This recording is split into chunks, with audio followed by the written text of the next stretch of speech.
যারা পাঠিয়েছেন তাদেরকে ধন্যবাদ জ্ঞাপন করছি, আর যারা পাঠাননি, যারা পাঠাবেন তাদেরকে অগ্রিম ধন্যবাদ দিচ্ছি। আপনারা পাঠাবেন, হ্যাঁ।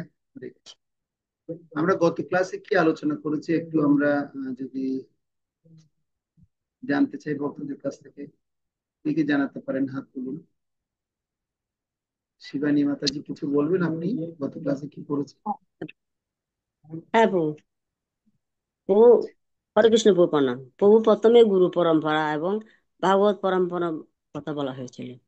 গুরু পরম্পরা সম্পর্কে জেনেছি, আচ্ছা, খুব ভালো জিনিস। তারপর আর কি জেনেছি? মহাপ্রভুর কাছ থেকে আমরা ভাগবত জ্ঞান লাভ করেছিলাম। আচ্ছা, গুরু, আমরা এক কথা হচ্ছে গুরু পরম্পরার একদম পুরো ডিটেলস একটা আলোচনা আমরা পেয়েছি, যেটা আমাদের অনেকেরই অজানা ছিল, সেই তথ্যটা আমাদের ক্লিয়ার হয়েছে। এরপরে কি করেছি? ধরেন আরেকজনকে জিজ্ঞাসা করি, ওর পিতামাতা যে বলুন, এরপর কি? যারা যারা বলতেছেন হাত তুলুন, আমি তাদেরকে জিজ্ঞাসা করছি। বুঝতে পারিনি কি প্রশ্ন করেছেন। বলছি আমরা গত ক্লাসে কি কি পড়েছি, একটু পুনরায় আমরা রিভিশন দিচ্ছি, হ্যাঁ।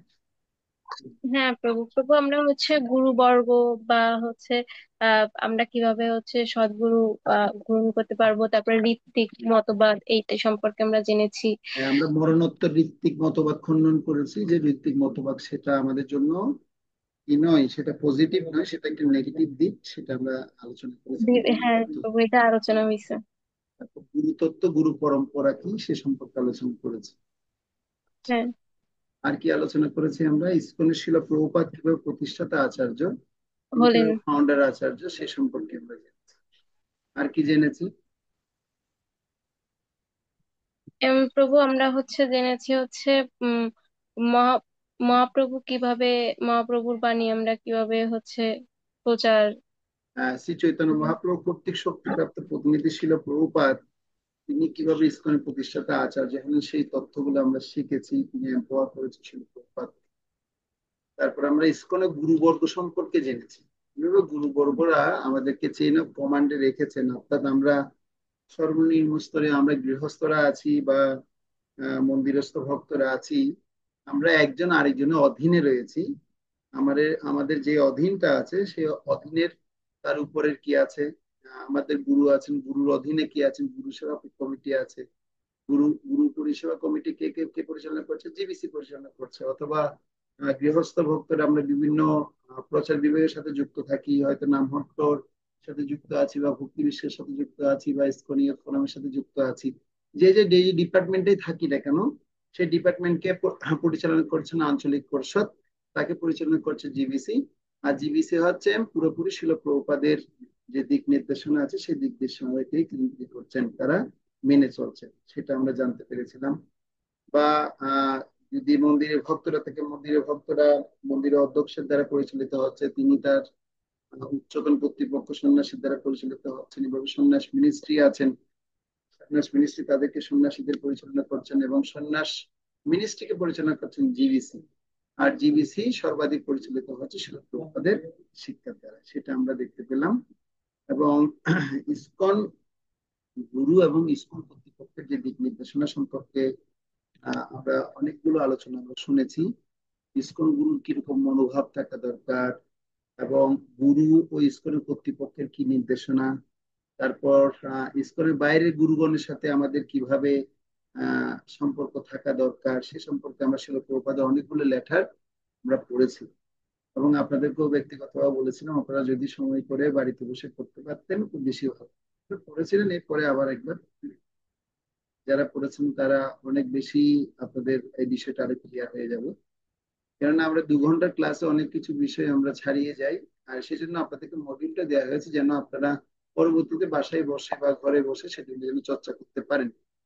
এরপর আমরা ইসকন গুরুবর্গের জিবিসি শব্দের অর্থটা জেনেছি, গভর্নিং বডি কমিশন, সেটা কিভাবে হয়। শিলা প্রভুপাদ কি সেটা নিজের মন গড়া তৈরি করেছেন জিবিসি, না কোথা থেকে সে জিবিসির কথাটা উৎপত্তি এসছে, সেটা আমরা আলোচনা করেছি। আর আহ শিলা ভক্তি সিদ্ধান্ত সরস্বতী ঠাকুরের ইচ্ছা ছিল যে তিনি জিবিসি গঠনের দ্বারা তিনি তার আহ, মঠ মন্দির মিশন গুলোকে পরিচালনা করবেন, কিন্তু তিনি পারেননি। পরবর্তীতে সেই শিল প্রভুপাতেই তার গুরুদেবের মনোভাব তিনি পূরণ করেছিলেন। তো সেটা আমরা দেখতে পেয়েছি, এবং জিবিসি কর্তৃক স্বীকার করার আদেশ ছিল প্রভুপাদেই দিয়েছিলেন। এবং শিষ্য অবশ্যই অবিচলিতভাবে গুরুদেবের নির্দেশ মেনে চলবে, সে সম্পর্কে প্রভুপাদ চৈতন্য চরিতামৃতের আদি আদি লীলা সপ্তম অধ্যায়ের 72 নম্বর শ্লোকে সে কথা বলেছেন। এবং সর্বোপরি আমরা জেনেছি যে শিল প্রভুপাদকে মানে হচ্ছে কি জিবিসি কে মানে, জিবিসি কে যদি আমরা মানতে পারি তাহলে শিল প্রভুপাদকে আমরা মানতে পারবো। এই সম্পর্কে ডিটেলস আলোচনা হয়েছে। অনেকেই জিবিসি কে মানতে চাইছিলেন না তখন, তাদের কর্তৃক শিল প্রভুপাদ বলেছেন জিবিসি কে মানছে না মানে হচ্ছে তারা আমাকেও মানছে না। তার মানে তারা কি করছেন, নিজেরা নিজেদের কর্তৃত্ব স্থাপন করার চেষ্টা করছেন। তো প্রভুপাদ সেটা স্পষ্ট পেয়েও তিনি কয়েকটা লেটারের কথা আমরা এখানে পড়েছি শুনেছি। এবং একজন চিন্তাশীল ব্যক্তি অবশ্যই এমন ভাবে আচরণ করবেন যাতে ভালো মন্দের পার্থক্য সম্বন্ধে শিক্ষা লাভ হয়। তো প্রভুপাদ সাবধান করে দিয়েছেন এমন ভাবে আমাদের জীবনযাপন করা উচিত যাতে আমাদের মন বুদ্ধি এবং সর্বদা সুস্থ ও সবল থাকে, যার ফলে আমরা সমস্যা কবলিত জীবন ও জীবন প্রকৃত লক্ষ্যের মধ্যে পার্থক্য নিরূপণ করতে পারি। চিন্তাশীল ব্যক্তি অবশ্যই এভাবে আচরণ করবেন, ভালো মন্দের পার্থক্য সম্বন্ধে অবগত হবেন এবং তার ফলে জীবনের চরম লক্ষ্য অর্জন করবেন। এটুকু পর্যন্ত গত ক্লাসে আমরা আলোচনা করেছি। এবং যারা কোর্স করছেন তাদের কাছে আমার অনুরোধ হচ্ছে আপনারা যা আলোচনা হচ্ছে এগুলো যদি পুনরায় আবার একটু বই থেকে পড়ে নিবেন তাহলে আপনাদের জন্যই ফলটা ভালো হবে, সফলতা আপনারা লাভ করতে পারবেন সে সময়। আমরা যখন আইডিসি কোর্স করেছিলাম আমরা ঠিক ওইভাবেই কি করেছি, অনুশীলন করেছি। যা হোমওয়ার্ক দেওয়া হতো সেগুলো আমরা ঠিকঠাক করে করার চেষ্টা করি। যে যত করবো সে ততটাই সেখান থেকে লাভ করবে। আজকে আমরা আলোচনা করব দ্বিতীয় অধ্যায়। দ্বিতীয় অধ্যায়ের আমাদের তিনখানা টপিক আছে।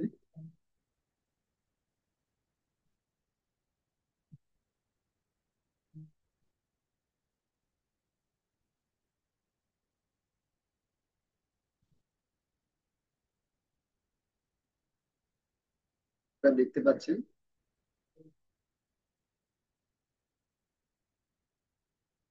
আপনাদের বইয়ের মধ্যে 29 নম্বর পৃষ্ঠা খুলুন এবং আমরা যে আলোচনা করছি এখান থেকে আপনারা মিলিয়ে নিতে পারেন।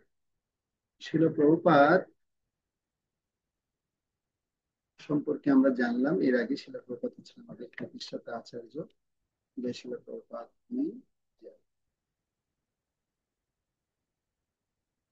আজকে আমাদের বিষয় হচ্ছে দ্বিতীয় অধ্যায়, গুরুদেবের সাথে শিষ্যের সম্পর্ক, গুরুদেবের সাথে সম্পর্ক স্থাপন। তো এখানে আমরা তিনটা টপিকে আলোচনা করব। গুরুদেবের সাথে সম্পর্ক স্থাপন বিষয়ে আমরা তিনটা টপিক, পদাশ্রয় কি, প্রপাত পদাশ্রয় এবং দীক্ষা ও শিক্ষাগুরু পদাশ্রয় বা প্রপাত পদাশ্রয় বলতে কি বোঝায়, দীক্ষাগুরু এবং শিক্ষাগুরু পদাশ্রয় বলতে কি বোঝায়, এই বিষয়গুলো আমরা জানবো। দ্বিতীয় পয়েন্টে আমরা গুরু নির্বাচন এবং সদ্গুরু যোগ্যতা কি, গুরু নির্বাচন কিভাবে করতে হয় এই বিষয়ে আমরা আলোচনা করব। এবং তৃতীয় অধ্যায়ে আমরা তৃতীয় পাঠে দীক্ষাকালীন প্রতিজ্ঞা, অর্থাৎ আমাদের যে আলোচনা হচ্ছে পাঠ হিসাব করলে আমরা 5, 6 এবং 7 নম্বর ক্লাসটা আজকে আমরা আমাদের যে 14খানা টপিক আছে আমরা প্রথমে দেখেছিলাম, যেখানে আমাদের 14টা পাঠ নিয়ে আলোচনা হবে। তার মধ্যে আজকে আমরা 7 নম্বর পাঠ পর্যন্ত আমরা আশা করছি শেষ করতে পারবো। তো প্রথম আলোচনা সেটা হচ্ছে গুরু পদাশ্রয়। গুরু পদাশ্রয় সম্পর্কে শাস্ত্রে বর্ণনা করা হচ্ছে,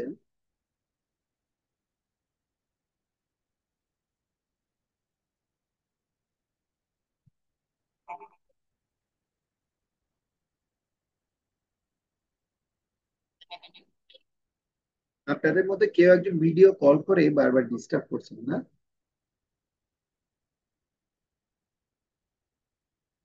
সেটা দেখছি।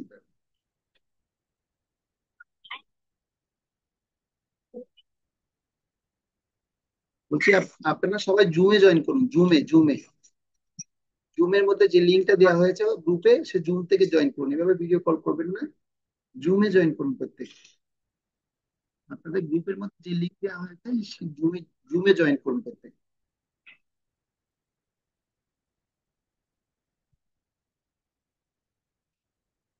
আপনারা জুমে জয়েন করুন প্রত্যেক।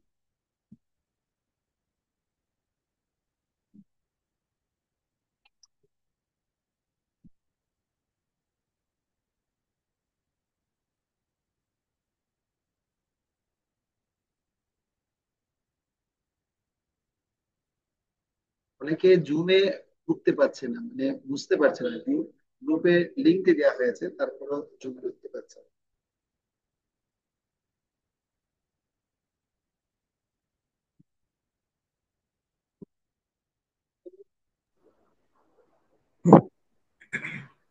প্রভু, আমার মনে হচ্ছে হোয়াটসঅ্যাপ গ্রুপের মধ্যে একটু বুঝিয়ে দিলে কিভাবে করে এরা জুমে ক্লাস করবে সবার জন্য উপকৃত হতো, কারণ সবাই তো বুঝে না ব্যাপারটা। এটাই করছি প্রভু এখন।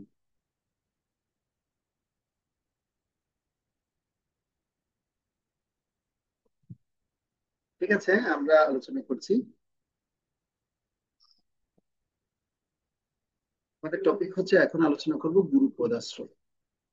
তো গুরু পদাশ্রয় অর্থাৎ এ সম্পর্কে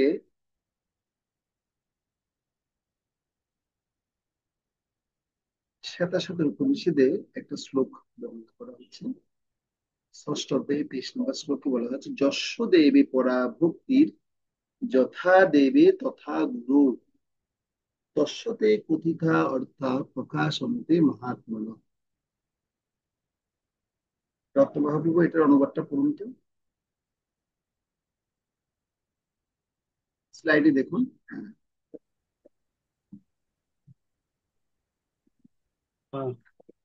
ভগবান ও গুরুদেব উভয়ের প্রতি যে মহাত্মাগণের প্রগাঢ় ভক্তি বর্তমান, তাদের মধ্যে বৈদিক জ্ঞানের সমস্ত নিহিতার্থ এমনিতেই প্রকাশিত হয়। শ্বেতাশ্বর উপনিষদ 6:23। তো শ্বেতাশ্বতর উপনিষদে ষষ্ঠ অধ্যায়ে 23 নম্বর শ্লোকে বলছে, ভগবান ও গুরুদেব উভয়ের প্রতি যে মহাত্মাগণের প্রগাঢ় ভক্তি বর্তমান, তাদের মধ্যেই বৈদিক জ্ঞান প্রভাবিত। কেউ যদি মনে করে হচ্ছে না, আমি বৈদিক জ্ঞান অর্জন করতে চাই, আর এই বৈদিক জ্ঞান অর্জন করতে হলে আমার গুরুদেবের গুরুদেবের কাছে শরণাপন্ন হওয়ার কোনো দরকার নেই, আমি বৈদিক জ্ঞান আপনা আপনি কি করতে পারবো, অর্জন করতে পারবো। তো কেউ খুব বড় পণ্ডিত হয়ে যেতে পারে, শ্লোক মুখস্থ করে করে বড় পণ্ডিত হয়ে যেতে পারে। কেউ আবার আহ তিনি আহ, বিশাল বড় একজন পরিচালকও হতে পারেন, বা কেউ তিনি এই বৈদিক সাহিত্যের বিভিন্ন রকমের শ্রুতি স্মৃতি পুরাণাদি সমস্ত তত্ত্বগুলো জেনেও তিনি বিশাল ব্যক্তিত্ব হিসেবে, আধ্যাত্মিক ব্যক্তিত্ব হিসেবে ঘোষিত হতে পারেন। তো আধ্যাত্মিক বিশাল বড় ব্যক্তিত্ব বা ঘোষিত হলেও তিনি যে আপনার ভগবানের প্রতি প্রগাঢ় ভক্তি যে লাভ করবেন, এ বিষয়ে কিন্তু কোনো কি নেই, গ্যারান্টি দেওয়া হচ্ছে না। কিন্তু এখানে গ্যারান্টি দেওয়া হচ্ছে, এখানেই বলে দেওয়া হচ্ছে যে গুরুদেব এবং ভগবান উভয়ের প্রতি যে মহাত্মাগণের প্রগাঢ় ভক্তি বর্তমান, তাদের মধ্যেই বৈদিক জ্ঞানের সমস্ত নিহিতার্থ এমন ভাবেই প্রকাশিত। তো কথা হচ্ছে এখন তাহলে নিহিতার্থ বলতে কি বোঝায়?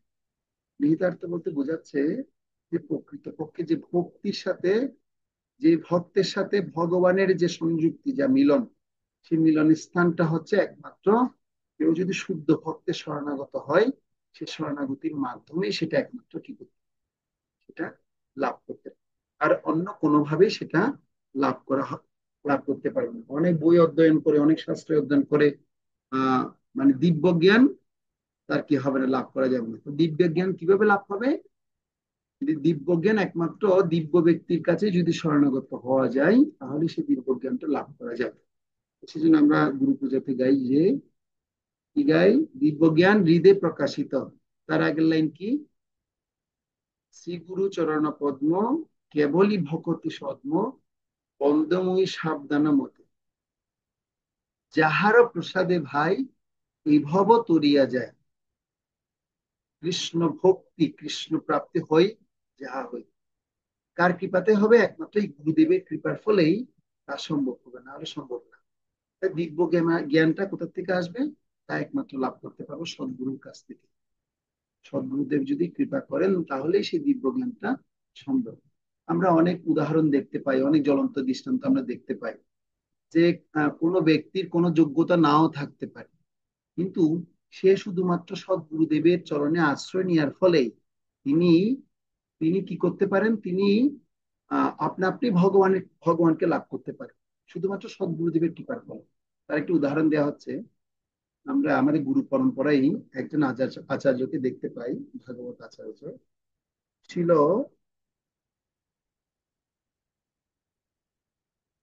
বংশীদাস বাবাজি মহারাজ, জগন্নাথ দাস বাবাজি মহারাজ, আহ গৌর কিশোর দাস বাবাজি মহারাজ, বা এই ধরনের বাবাজি মহারাজদের একটা পরম্পরায় কিছু মহারাজ বা বাবাজি মহারাজ আমাদের পরম্পরায় যুক্ত হয়েছে। তার মধ্যে একটা বিখ্যাত আহ আচার্য ছিল জগন্নাথ দাস বাবাজি। ছিল জগন্নাথ দাস বাবাজি মহারাজের অত্যন্ত প্রিয় একজন শিষ্য ছিল, তার নাম ছিল বিহারী। কি নাম ছিল? তার নাম ছিল বিহারী। তো সেই বিহারী তার জীবনে সে কোনো বড় পণ্ডিত ছিলেন না, তিনি বড় শিক্ষিত ব্যক্তি ছিলেন না, আর বড় স্কলারও তিনি ছিলেন না, অনেক বেশি মেধাবীও তিনি ছিলেন না। কিন্তু তিনি শুধুমাত্র গুরুদেবের প্রতি অকৃত্রিম ভালোবাসা, বিশ্বাস এবং গুরুদেবের প্রতি অত্যন্ত সৌহার্দ্যপূর্ণভাবে তাকে শুধু সেবা শুশ্রূষা তাকে করতেন। তো ছিল গৌরকিশোর দাস বাবাজি মহারাজ, ছিল জগন্নাথ দাস বাবাজি মহারাজের এই শিষ্য বিহারী কে একদিন বৃদ্ধ জগন্নাথ দাস বাবাজি মহারাজ ডেকে বলছেন, বিহারী বিহারী একটু এদিকে আইতো বাবা। বলছে, হ্যাঁ গুরুদেব বলুন, আপনি কেন আমাকে ডাকছেন? বলছে, বাবা আমার আমার আজকে একটু চৈতন্য ভাগবত শুনতে ইচ্ছে করছে, তুই একটু আমাকে চৈতন্য ভাগবত পড়ে শোনাবি? একটু পড়ে শোনাতে পারবি বিহারী? হম। বিহারী হেসে বলছে, বাবাজি মহারাজ আপনি কি বলছেন গুরুদেব? আমি তো কোনো জীবনে কখনো অ আ আকার উকারও শিখিনি, কিন্তু আপনি আমাকে চৈতন্য ভাগবত পড়তে বলছেন, তো কিভাবে সম্ভব গুরুদেব? তখন গুরুদেব একটু কি হয়ে গেছে, মানে একটু তার দিকে চোখ রাঙিয়ে বলছে, কি তুই আমার প্রতি বিশ্বাস নেই তোর? তোকে বলছি কি করতে পড়তে, তুই পর, আঙ্গুল দে, বই খুল, বই খুলে আঙ্গুল দাও, আঙ্গুল দাও, তুমি দেখো তুমি ঠিকই পড়তে পারো। আর তো গুরুদেবের প্রতি অগাধ বিশ্বাস কার রয়েছে? বিহারীর রয়েছে। আর সেই বিহারী কি করেছেন, তিনি অগাধ বিশ্বাসের জন্য তিনি ঠিক প্রণাম করে, ভাগবত চৈতন্য ভাগবতকে প্রণাম করে তিনি আঙ্গুল দিয়ে পড়া শুরু করলেন। আঙ্গুল দিয়ে যখন দেওয়া শুরু করেছে, সাথে সাথেই পড়া শুরু হয়েছে। চৈতন্য চৈতন্য ভাগবত শুনছে। কিন্তু গুরুদেব আমি কিভাবে পড়তে পারছি? বলছে, কেন কিভাবে পড়তে পারছিস তুই বল, কিভাবে পড়তে পারছিস? বলছে, গুরুদেব সে তো আপনার কৃপার ফলে তো আমি পড়তে পারছি, আমি তো কখনো এরকম অ আর আকার উকারও শিখিনি। এটা হচ্ছে একটা জ্বলন্ত দৃষ্টান্ত, শুধুমাত্র একটা দৃষ্টান্ত আমরা দেখতে পাচ্ছি তাই না? এরকম আমাদের ইসকনেরও অনেক সদস্য আছেন, অনেক বড় বড় আহ অনেকে মন্দির পরিচালক আছেন, যারা তাদের জীবনে পড়াশোনা কমপ্লিট করে, কেউ 7 পড়েছেন, কেউ 8 পড়েছেন, কিন্তু তারা এভাবে 3-4টা ভাষা জানে, তারা অন্যদের সাথে সুন্দর ডিল করতে পারে। তো সেটা কিসের ফলে হয়? কেউ যদি বলে না আমার আমার প্রচেষ্টা ভালো হচ্ছে, না, এটা স্বয়ং গুরুদেবের কৃপার ফলেই সেটা সম্ভব। গুরুদেব যদি কৃপা না করেন তাহলে সেটা কখনো সম্ভব নয়। তো এটা বলা হচ্ছে দিব্যজ্ঞান কোথায় প্রকাশিত হবে? হৃদয়ে প্রকাশিত হবে। সেটা কিসের মাধ্যমে হবে? সেটা একমাত্র সদ্গুরুদেবের আশ্রয় থাকার ফলে সেটা সম্ভব। ঈশ্বরের কৃপালেশ হয়েছে যাহারে, সে তো ঈশ্বর তত্ত্ব বুঝিবারে পারে, না হলে কিন্তু সম্ভব না। সেজন্য আমাদের কি করতে হবে? গুরুদেবের কাছে এই প্রার্থনাগুলো করতে হবে। আমাদের আচার্যরা যে ভজনগুলো লিখেছেন, যে গুরুদেব কৃপা বিন্দু দিয়া, মানে গুরুদেব আপনি কৃপা বিন্দু দিয়ে আমাকে কি করতে পারেন? আমার কোনো যোগ্যতা নেই, এরকম অনেক ভজন রয়েছে। গুরুদেব যোগ্যতা বিচারে কিছু নাহি মোর, তোমারও করুণা সার। আমার কোনো যোগ্যতা নেই গুরুদেব, সমস্ত যোগ্যতা তুমি প্রদান করেছো, বিধায় সেই যোগ্যতাটা আমি লাভ করতে পেরেছি। কেউ যদি করতে পারে যে না, আমি অনেক বলশালী, আমি অনেক অর্থশালী, আমি অনেক জ্ঞানশালী, আমি অনেক বিত্তশালী হতে পারি, কিন্তু আপনি বিত্তশালী হতে পারেন, কিন্তু আপনি যে গুরুদেবের কৃপা পাবেন এরকম কোনো কি নেই, এরকম কোনো কথা নেই। সেজন্য গুরুদেবের কৃপা সে লাভ করতে পারে যে নিষ্কপট হয়ে, যে শিষ্য গুরুদেবের চরণে আত্মসমর্পণ করতে পারবে, তিনি সে শুধুমাত্র গুরুদেবের কৃপাটা লাভ করতে পারবে, অন্যথা সম্ভব না। যশ দেবে পরাভক্তি, তথা দেবে যথা দেবে তথা গুরু, সে কথাই এই শ্লোকে বলা হচ্ছে, যে যশ দেবে পরাভক্তির, যথা দেবে তথা গুরু, তস্যতে কথিতার্থা প্রকাশানন্তে মহাত্মনঃ। ভগবান ও গুরুদেব উভয়ের প্রতি যে মহাত্মা মানে প্রগাঢ় ভক্তি বর্তমান, তাদের মধ্যে বৈদিক জ্ঞানের সমস্ত নিহিতার্থ এমন এমনিতেই প্রকাশিত হয়, সে কথাই আমরা শুনতে পাচ্ছি। সেজন্য আমাদের এটা সবসময় মনে রাখতে হবে, আমার কোনো যোগ্যতা নেই। এটাই যদি আমি মনে করতে পারি, তাহলে আমি একমাত্র কি হতে পারি? গুরুদেবের কাছ থেকে দীক্ষা নেওয়ার যোগ্য হতে পারি। কেউ যদি মনে করেন হচ্ছে না, আমার অনেক যোগ্যতা আছে, আমি গুরুদেব থেকে দীক্ষা নিয়েই ছাড়বো, তাহলে কিন্তু সে আসলে প্রকৃত যোগ্য হয়নি। যেমন আপনারা অনেকে ডিসেবল কোর্স করতে করতে পারেন, কিন্তু করে যদি এই অহংকারটা যদি থেকে যায়, ঠিক আছে কোর্স করেছি শুধুমাত্র দীক্ষা নেওয়ার জন্য, শুধুমাত্র কিসের জন্য নিয়েছি, দীক্ষা নেওয়ার জন্য আমি কোর্সটা করছি। হুম। কিন্তু এটাকে, এটার সাথে আপনার দীক্ষার কোনো সম্পর্কই নেই। সম্পর্কটা একমাত্র কিসের সাথে হবে, যদি আমি মনে করি গুরুদেব কাছে যদি মনে করি যে গুরুদেব, না না আপনি আমাকে যে যে দীক্ষাগুলো দীক্ষা দেওয়ার জন্য যে যে আপনি আমাকে আমাকে প্রয়োজনীয় করণীয় কথা বলেছে, আমি সব তো পালন করেছি, 4টা নিয়ম পালন করছি, কোন রকমের আমি আমি শেয়ার করছি না, নেশা করছি না, অবৈধ সঙ্গ করছি না, দ্রুতক্রিয়া করছি না, আমি গীতা পড়েছি, ভাগবত পড়েছি, সবকিছু করে একদম ফিল আপ করে আমি আপনার কাছে আসি দীক্ষা নিতে, আপনি এবার আমাকে দীক্ষা দিন, হবে? এই মনোভাব নিয়ে গেলে কি হবে? প্রথম শরণাগত হচ্ছে গুরুদেব, আমি জানি না আমি কি করবো, আমার কোনো যোগ্যতা নেই, কোনো যোগ্যতা নেই। যেমন ছিল ভক্তি সিদ্ধান্ত সরস্বতী ঠাকুর, যখন ছিল গৌর কিশোরদাস বাবাজি মহারাজের কাছে গিয়ে যখন কি করলেন, গিয়ে বলছেন গুরুদেব, আহ আহ আমাকে আপনার আপনার আপনার শিষ্য হিসেবে গড়ে তুলতে হবে। তখন গৌর কিশোরদাস বাবাজি মহারাজ বলছে, যাও যাও যাও যাও, নবদ্বীপের বড় পণ্ডিত, সারা বঙ্গভূমির বড় পণ্ডিত, তুমি আসো আমার কাছ থেকে দীক্ষা নিতে, না এই মূর্খের কাছ থেকে তুমি দীক্ষা নিতে আসো, যাও যাও এখান থেকে যাও, যাও বলছি যাও। তখন এই বলে তাকে করে দিয়েছেন, তারই দিয়েছেন। তো পরের দিন আবার গেলেন, বলছে গুরুদেব আপনি হচ্ছেন আমার গুরুদেব, আমি আমি আর কাউকে দেখতে পাচ্ছি না, আপনি হচ্ছেন আমার একমাত্র সৎ গুরুদেব, আপনার কাছ থেকে এই দীক্ষা নিলে আমি আপনার কাছ থেকে একমাত্র দীক্ষা নেব, আমি আর কাউকে আমি খুঁজে পাচ্ছি না। এই কথা বলার পর বলছে, তুমি কেন আহ বিমলা প্রসাদ তুমি কেন ভুল করছো, তুমি জানো হচ্ছে আমি একজন অযোগ্য ব্যক্তি, তুমি কেন আমার এই অযোগ্য ব্যক্তির কাছে তুমি আসছো? তার মানে গুরুদেব তাকে পরীক্ষা করছেন যে আসলে তিনি কতটুকু কি হয়েছেন, যোগ্য হয়েছেন। অনেক সময় আমাদের ক্ষেত্রে কি হয়, আমরা যদি দীক্ষা না পাই শুধু আফসোস করতে থাকি। আফসোস মানে কি, সবসময় শুধু উদ্বেগ উৎকণ্ঠা থাকি, ইস, গুরুদেব দীক্ষাটা পেলাম না, পেলাম না পেলাম না। কিন্তু পাইনি মানে এটা মনে করে রাখতে হবে যে গুরুদেব আমার কিছু প্রস্তুতি এখনো কি হয়নি, সম্পূর্ণ হয়নি, সে প্রস্তুতিটা নেওয়ার জন্য, সে শরণাগতিটা আনার জন্য গুরুদেব কি করছেন, আমাকে সে পরীক্ষায় ফেলছেন। তো এভাবে এই আগ্রাসী মনোভাব আনা উচিত না, যে না গুরুদেব আমাকে কেন দীক্ষা দেন, দীক্ষা দিতেই হবে, কর্তৃপক্ষ আমাকে কানা কানা নজরে দেখেছে, না আমাকে এলাও করেনি, এই ধরনের মনোভাব যদি শিষ্যদের, সেই উপদেশটাই দেওয়া হচ্ছে, সেই সাবধানবাণীটাই দেওয়া হচ্ছে। হয়তো অনেক সময় জটিলতা থাকতে পারে কর্তৃপক্ষের, থাকলেও কিন্তু গুরুদেবের একটা সৎ ইচ্ছা আছে, হয়তো আরো ভালো কিছু মুহূর্তের জন্য গুরুদেব আমার জন্য কি করছেন, আমাকে দীক্ষা দেওয়ার জন্য একটা একটা প্ল্যাটফর্ম রেডি করেছেন, তৈরি করছেন। তারপর ছিল ভক্তি সিদ্ধান্ত সরস্বতী ঠাকুর আবার যখন গিয়ে বললেন যে গুরুদেব আপনার কাছ থেকে আমি দীক্ষা নেবো, আপনি ছাড়া আমার আর কেউ গুরুদেব পাবো না। বলছে ঠিক আছে যাও, আমি কৃষ্ণকে জিজ্ঞেস করবো, কৃষ্ণ যদি অনুমোদন করে তাহলে তোমাকে আমি দীক্ষা দিই। তারপর কি করলেন, এর পরের দিন আবার গেলেন, গিয়ে বলছেন গুরুদেব আপনি কি জিজ্ঞেস করেছেন, বলছে তুমি আমাকে গুরুদেব গুরুদেব বলছে কেন, আমি তোমার গুরু নই, যাও আমি তোমার গুরু হওয়ার যোগ্য নই, যাও যাও যাও। বলছে আপনি আজকে বলেছিলেন ভগবান কৃষ্ণকে জিজ্ঞেস করবেন, আপনি কি জিজ্ঞেস করেছিলেন ভগবানকে?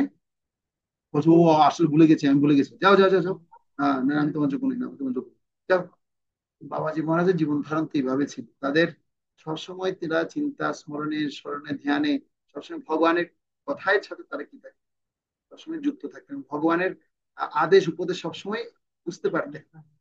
তা বলছে আপনি একটু ভুলে গেছেন, ঠিক আছে আপনি এবার একটু জিজ্ঞেস করুন না, আমি আমার হৃদয়টা ছটফট করছে, আমার একটা অতৃপ্ত, মানে আমার হৃদয়ের মধ্যে মানে গুরু কৃপা না পাওয়ার ফলে আমি যে পুরা এই যে বেদ শাস্ত্র জানো আমি পুরা অতৃপ্ত হয়ে আছি, আমার অসন্তুষ্টি, সন্তুষ্টি নেই। তারপর বলছে হ্যাঁ আমি জিজ্ঞেস করেছি, বলছে কৃষ্ণ বলছে, আচ্ছা দাঁড়া আমি একটু জিজ্ঞেস করিনি, হ্যাঁ কৃষ্ণ আমাকে বলেছে কি আহ, আমি তোমার গুরু হওয়ার যোগ্য নই, যাও যাও তুমি যাও এখান থেকে। বলছে আপনি আমাকে এইভাবে করবেন? তখন তিনি দণ্ডবোধ প্রণাম করে গুরুদেবের চরণ ধরে বসে আছেন। বলছে গুরুদেব আপনি যদি আমাকে দীক্ষা না দেন, আজকে আমি কি করব, গলার মধ্যে তুলসী বেঁধে এই গঙ্গার মধ্যে গিয়ে ডুবে মরব।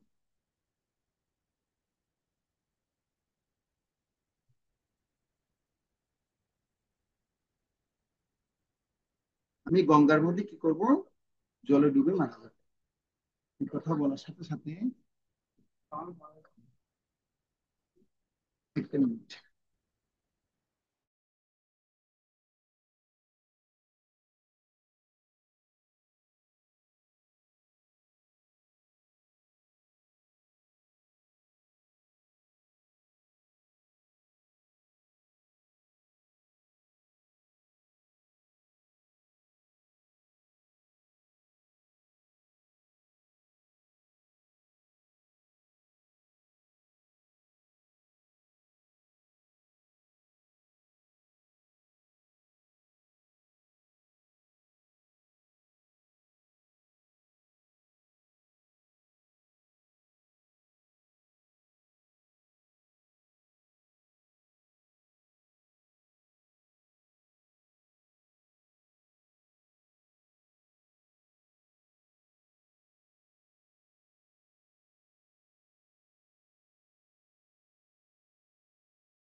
হরে কৃষ্ণ। তো তারপর ছিল গৌরকিশোর বাবাজি মহারাজ দেখতে পাচ্ছেন যে কি ওর চেতনা পুরোপুরি নির্মল রয়েছে। তখন সেই নির্মল চেতনায় তিনি তখন কৃষ্ণের কাছে গিয়ে বলছে, হে কৃষ্ণ, তুমি ওকে গ্রহণ করো। তখন বললেন যে হ্যাঁ ঠিক আছে, তুমি যাও গঙ্গা থেকে স্নান করে আসো, তোমাকে আমি এখন করবো শিষ্য। তো বর্তমানে কি আমরা যারা শিষ্য হওয়ার জন্য মনোভাব করছি, আমাদের মনোভাব কি সেরকম হয়েছে? গুরুদেবের সে পদাশ্রয় নেওয়ার মতো কি সে মন মানসিকতা আমাদের আছে? এভাবে কি আমরা কখনো কি এরকম প্রয়াস করেছি? যদি প্রয়াস না করি তাহলে এই পূর্বতন আচার্যবৃন্দরা আমাদেরকে তাদের জীবনে কি শিক্ষা দিচ্ছে যে প্রকৃত গুরুদেব গ্রহণ করার কারণে তারা কিভাবে কি হয়েছেন, কিভাবে উদ্ভাসিত হয়েছে।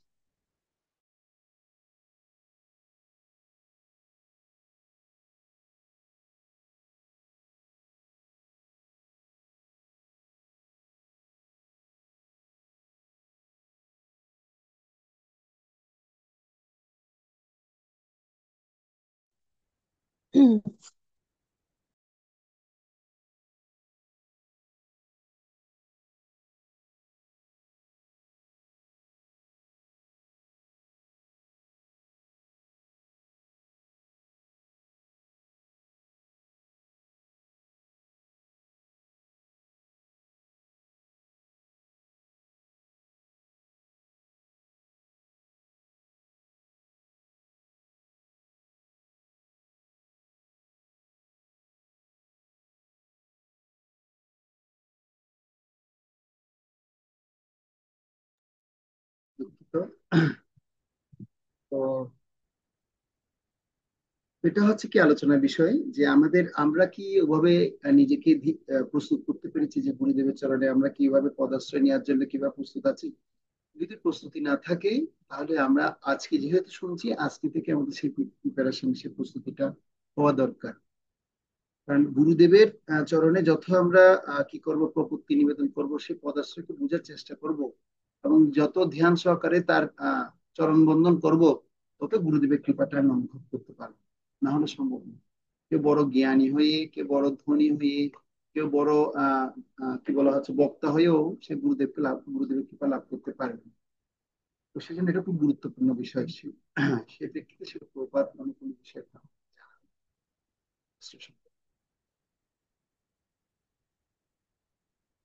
ওর পিতা মাতাজি পয়েন্টটা পড়ুন তো।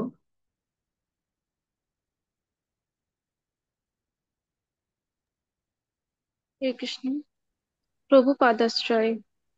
আহ আন্তর্জাতিক কৃষ্ণ ভাবনামৃত সংঘ ইসকনের প্রতিষ্ঠাতা আচার্য এবং আমাদের সংঘের সর্বশ্রেষ্ঠ শিক্ষাগুরু ও চূড়ান্ত কর্তৃপক্ষ রূপে ইসকনের প্রত্যেক ভক্তের সাথে শ্রীল প্রভুপাদের এক অনন্য সম্পর্ক বিদ্যমান।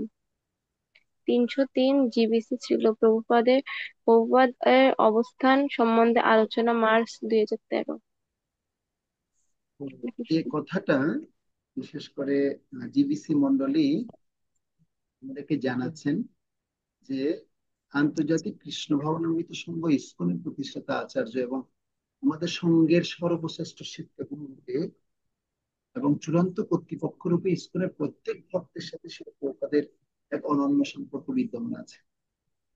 যদি প্রভুপাত না হইতো তবে কি হইতো? সেজন্য কেউ যদি আমাদের ইসকনের দীক্ষাগুরু হন, শিক্ষাগুরু হন, তার প্রত্যেকের সাথে প্রথম যার সাথে সম্পর্ক সেটা হচ্ছে কি শিল প্রভুপাদের সাথে। শিল প্রভুপাদ হচ্ছেন আমাদের প্রতিষ্ঠাতা আচার্য। তো ইসকনের যে আপনার ল, সেই ল 303 ধারায় জিবিসি মন্ডলী সেটাই বলছেন, সর্বশ্রেষ্ঠ শিক্ষাগুরু হচ্ছেন কে? শিল প্রভুপাদ। সেজন্য শিল প্রভুপাদের কেউ যখন আমাদের ইসকনের সাথে যুক্ত হবে তখন আমরা প্রত্যেকে ভক্তই আমরা মনে রাখবো এই ভক্ত আমার ভক্ত নয়, এই ভক্ত হচ্ছে প্রভুপাদের ভক্ত। এই ভক্ত আমার আশ্রয়ে নেই, এই ভক্ত আছে শিল প্রভুপাদের আশ্রয়। বলা হচ্ছে শিল প্রভুপাদ পদাশ্রয়। এরপরে কি বলছে? একজন ভক্ত পড়ুন, শিল্পী মাতাজি পড়ুন তো, এটা কি লেখা আছে। সাউন্ড অন করুন, সাউন্ড অন করুন। পারবেন অন করতে? আচ্ছা,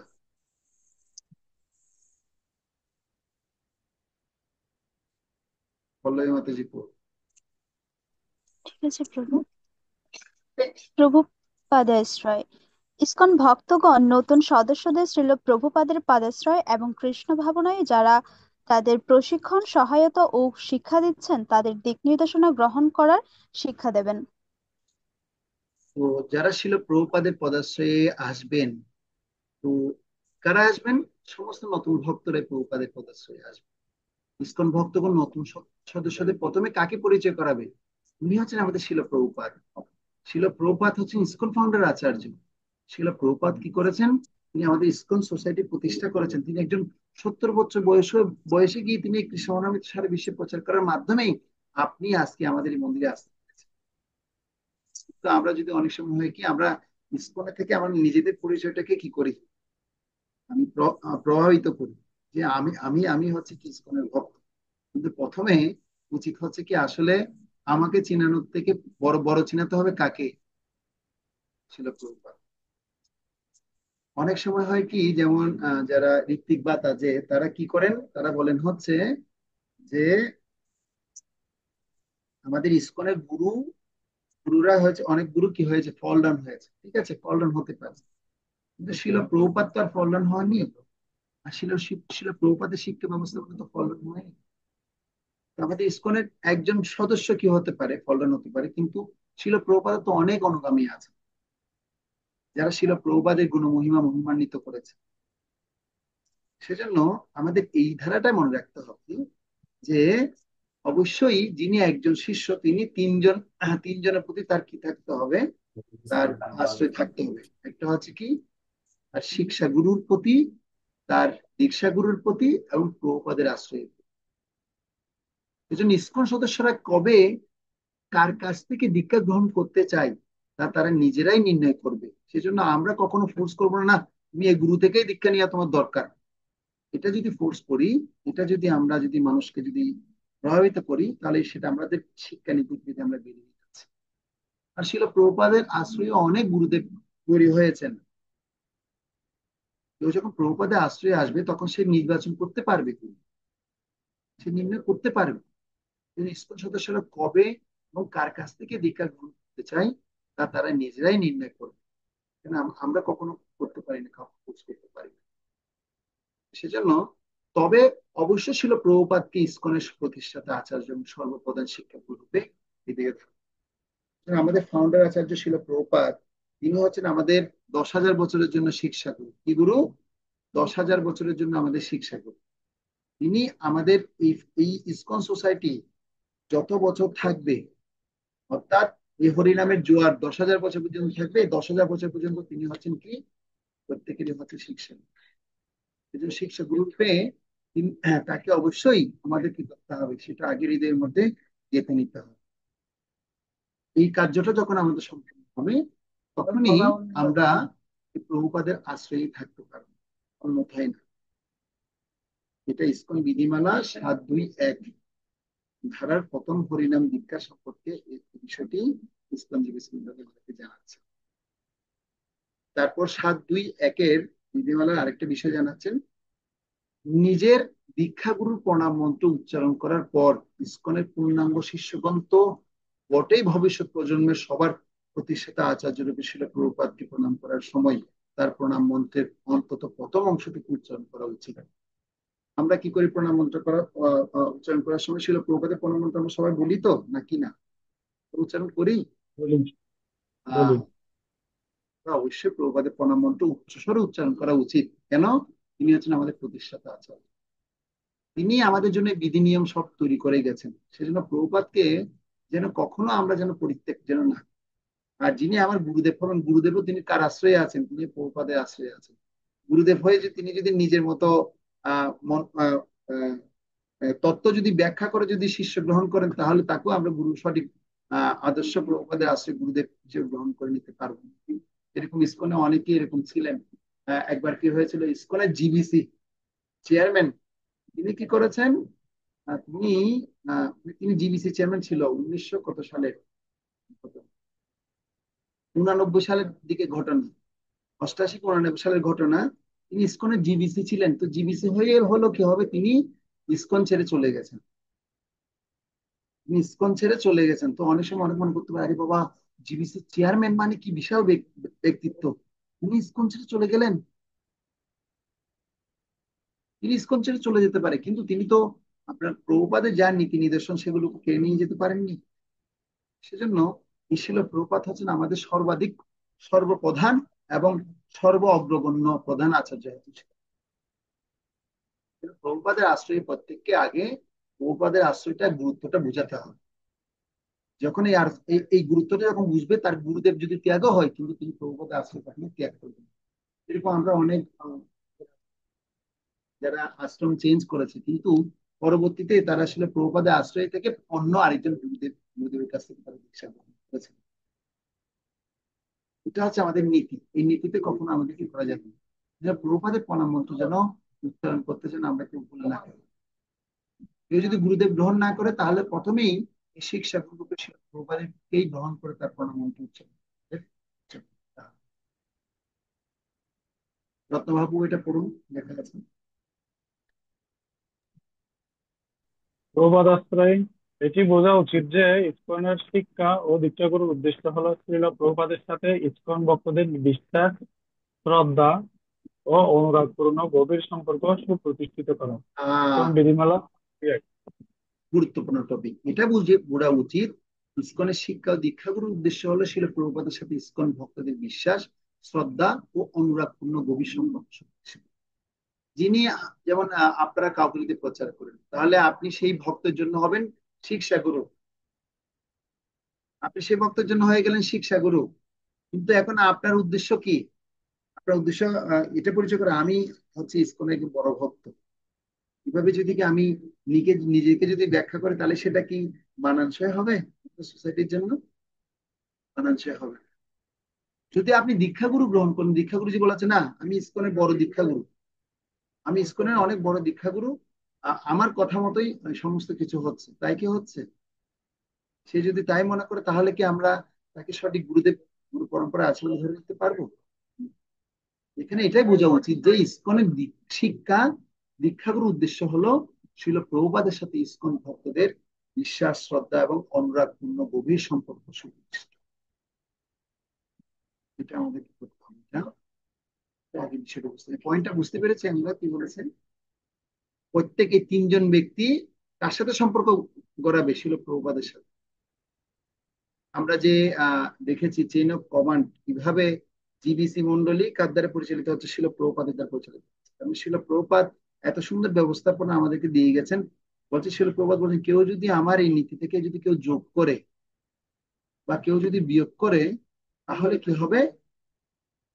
তাহলে আমাদের ইসকন সোসাইটি ব্যতিক্রম হবে। কিন্তু আমাদের এই সোসাইটিকে কি করা যাবে না, আমি যা দিয়ে গেছি এগুলো যদি কেউ অ্যাজ ইট ইজ ফলো করে, সোসাইটি খুব সুন্দর হবে। আর আমাদের সোসাইটি কেউ বাইরের মানুষ এসে ধ্বংস করতে পারবে না। আমাদের সোসাইটি ধ্বংস করবে কারা? আমরা যারা আমাদের সোসাইটি মেম্বার আছে, আমরা আমাদের সোসাইটিকে আমরা ধ্বংস কেন করব? কারণ আমরা যদি ছিল প্রভুপাদের যদি নিয়ম নীতি আদর্শ যদি না, এটা সাবধানে করতে হবে। সেজন্য এই এই যে চারটা আপনারা দেখুন, আপনাদের বইয়ের মধ্যে আছে যে শিষ্য তিনি শিক্ষাগুরু, দীক্ষাগুরু দুজনের সাথে থাকবেন, কানেক্ট থাকবেন, ঠিক আছে, কিন্তু সেই সাথে পরম মানে কি শিক্ষাগুরু ছিল প্রভুপাদের সাথে সম্পূর্ণরূপে কানেক্ট থাকবে। এই শিষ্যের সাথে তিনজনের সাথে কানেক্ট থাকবে, শিক্ষাগুরু, দীক্ষাগুরু এবং শিল প্রভুপাদ। বুঝে গেছে কি বলছি? সেজন্য কেউ যদি অন্ধভাবে শুধু শিক্ষাগুরুর প্রতি পিছিয়ে ধাই ধাই পিছিয়ে ধা ধা করলে হবে না। তাকে অবশ্যই কি করতে হবে? একজন সদ্গুরুদেব গ্রহণ করতে হবে। আর সদ্গুরুদেবের পিছন দিকে ধাই ধাই করলে হবে, তিনি শিল প্রভুপাদের মনোবৃত্তি অনুসারে তিনি কার্যক্রম করছেন। শিল প্রভুপাদের শিক্ষা ব্যবস্থা বোঝার জন্য আমাদের অবশ্যই প্রত্যেকটি শিল প্রভুপাদের গ্রন্থগুলো অবশ্যই পড়া উচিত। সেজন্য শিক্ষাগুরু কখনো দীক্ষাগুরু শিক্ষার বিরুদ্ধে কিছু বলেন না। দেখুন আহ আপনারা 31 নম্বর পৃষ্ঠায় দেখুন, 31 নম্বর পৃষ্ঠায় লেখা আছে, দীক্ষাগুরু অনেক সময় উপস্থিত থাকেন না। তখন উন্নত প্রবীণ ভক্তের কাছ থেকে শিক্ষা এবং নির্দেশনা নেওয়া যেতে পারে, তাকে বলা হয় শিক্ষাগুরু। শিক্ষাগুরু মানে এই নয় যে তিনি দীক্ষাগুরুর শিক্ষা বিরুদ্ধে কিছু বলবেন। যদি কেউ তা করে, তবে সেই শিক্ষাগুরু, সে হচ্ছে বদমাস। সে হচ্ছে কি? বদমাস বলছে প্রভুপাদ ভগবদ গীতার 17 অধ্যায়ের 1 থেকে 3 নম্বর শ্লোকের লেকচার হনুমূলতে লেকচার দিয়ে প্রভুপাদ 4 জুলাই 1974 সালে সে কথা বলছে। তো তাকে বদমাস বলা হচ্ছে। কত মানে প্রভুপাদ এটাকে কি করেছেন, গুরুত্ব দিয়েছেন। সেজন্য শিক্ষাগুরু বা দীক্ষাগুরুর বিরুদ্ধে কিছু বলেন না, সেটা আমরা দেখলাম। পরের পয়েন্টে কি বলছে দেবজিৎ প্রভু, পড়ুন তো এটা।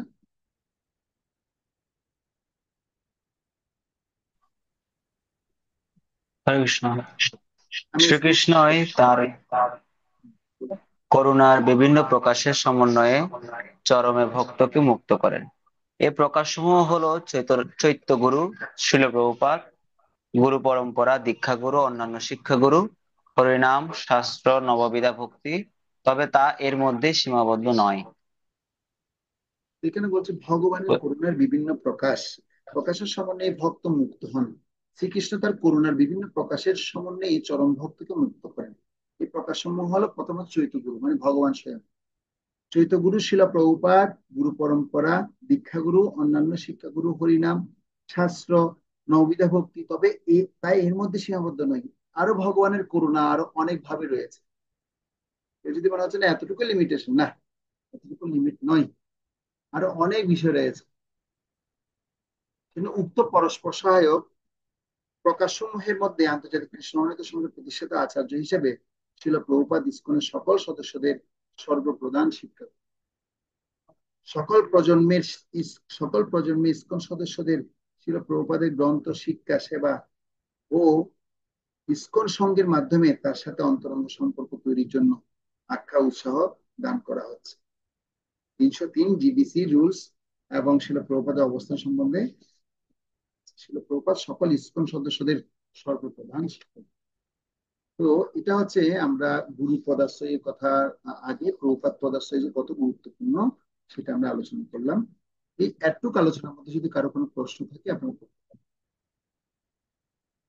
প্রভুপাদ পদাশ্রয় সম্পর্কে যদি কারো সন্দেহ বা কারো যদি কোনো জিজ্ঞাসা থাকলে আপনারা করতে পারেন। যদি এটা বোঝা হয়ে যায় তাহলে আমরা পরের টপিকে যাব, সেটা হচ্ছে গুরু নির্বাচন। কারো কোনো প্রশ্ন আছে, জানা আছে?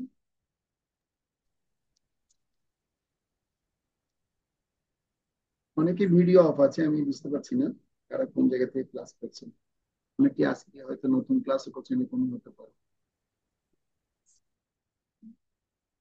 ঠিক আছে, তাহলে আমরা এবার আহ পরের টপিকে যাব, গুরু নির্বাচন। তো গুরু নির্বাচন সম্পর্কে বলতে গিয়ে আমি আপনাদের কাছে প্রথমে একটি বিষয় জানতে চাই যে গুরু নির্বাচন কিভাবে করবেন, কি ধরনের গুরুদেব আপনি চান, গুরুদেব কেমন হবে, আপনার মনের কি ধারণা আছে, একজন গুরুদেবের মধ্যে আপনি কি কি বিষয় অনুসন্ধান করতে চান। মানে আমার গুরুদেব এমন হবে, তার যোগ্যতা এমন হবে, তার তিনি আহ এরকম হবেন। আপনার একটা চাওয়া আছে না? যারা এখানে ক্লাস করছেন প্রত্যেকে বলছি, আপনারা যারা গুরু গ্রহণ করেননি, যারা গুরু গ্রহণ করতে চান, আপনার গুরুদেব কেমন হবে, কেমন ভাবে আপনি আপনি নিজেকে অনুসন্ধান করছেন, যে আপনি কি অনুসন্ধান করছেন, গুরুদেব কেমন হবে সে সম্পর্কে আপনাদের কিছু বিষয় এখন একটু চর্চা করতে হবে।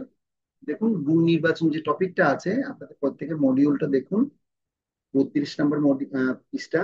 সেখানে মধ্যে দেখুন একজন গুরুদেব এর মধ্যে আপনি কি অনুসন্ধান করেন। তো আপনাদেরকে 5 মিনিট টাইম দেওয়া হচ্ছে এই ঘরটা ফিল আপ করার জন্য। আপনারা 4টা 5টা 6টা পয়েন্ট যে যতটা লিখতে পারেন লিখতে পারেন। 5 মিনিটের মধ্যে আপনারা লিখুন। আপনি কি প্রশ্নটা বুঝতে পেরেছেন সকলে? প্রশ্ন ক্লিয়ার হয়েছে? একজন গুরুদেবের মধ্যে আপনি কি অনুসন্ধান করেন, সেই অনুসন্ধান বিষয়টা আপনি লিখুন, প্রত্যেকে লিখুন। যারা ভিডিও অফ আছে তাদেরকে জিজ্ঞাসা করবেন, হ্যাঁ? তার মানে আবার অন আছেন যারা, তারা লিখবেন না, বসে থাকবেন তাই না। প্রত্যেকে লিখুন, যাকে আমি ইচ্ছা হয় তাকে জিজ্ঞাসা করবো।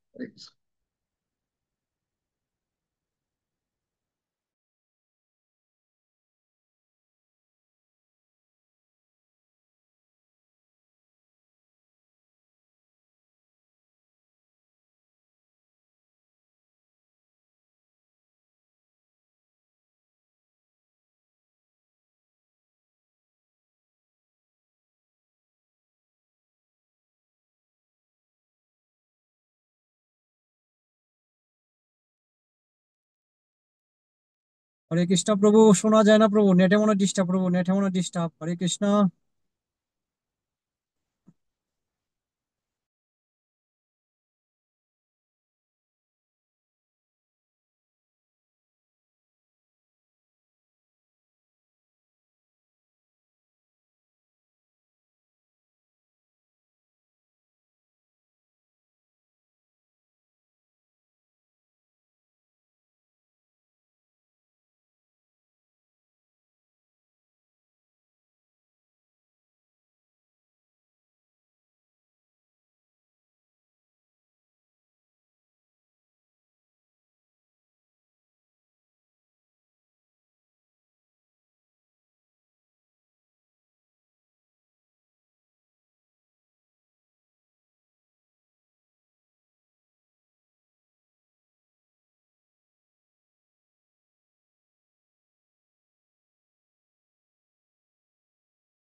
হরে কৃষ্ণ প্রভু। হরে কৃষ্ণ মাতাজি। আমিও আমার গুরুদেবের মধ্যে যে গুণগুলো অনুসন্ধান করব ওগুলো হচ্ছে ওনাকে কৃষ্ণ তত্ত্ববেত্তা হতে হবে। আহ তারপর ওনাকে গুরু পরম্পরায় থাকতে হবে এবং ওনাকে শাস্ত্র অনুসারে আচরণ প্রচার করতে হবে। মানে আপনি এগুলো চান, আপনার এগুলো প্রয়োজন, হ্যাঁ আমি এই রিকোয়ারমেন্ট আপনার চাই। আচ্ছা ঠিক আছে। Yes.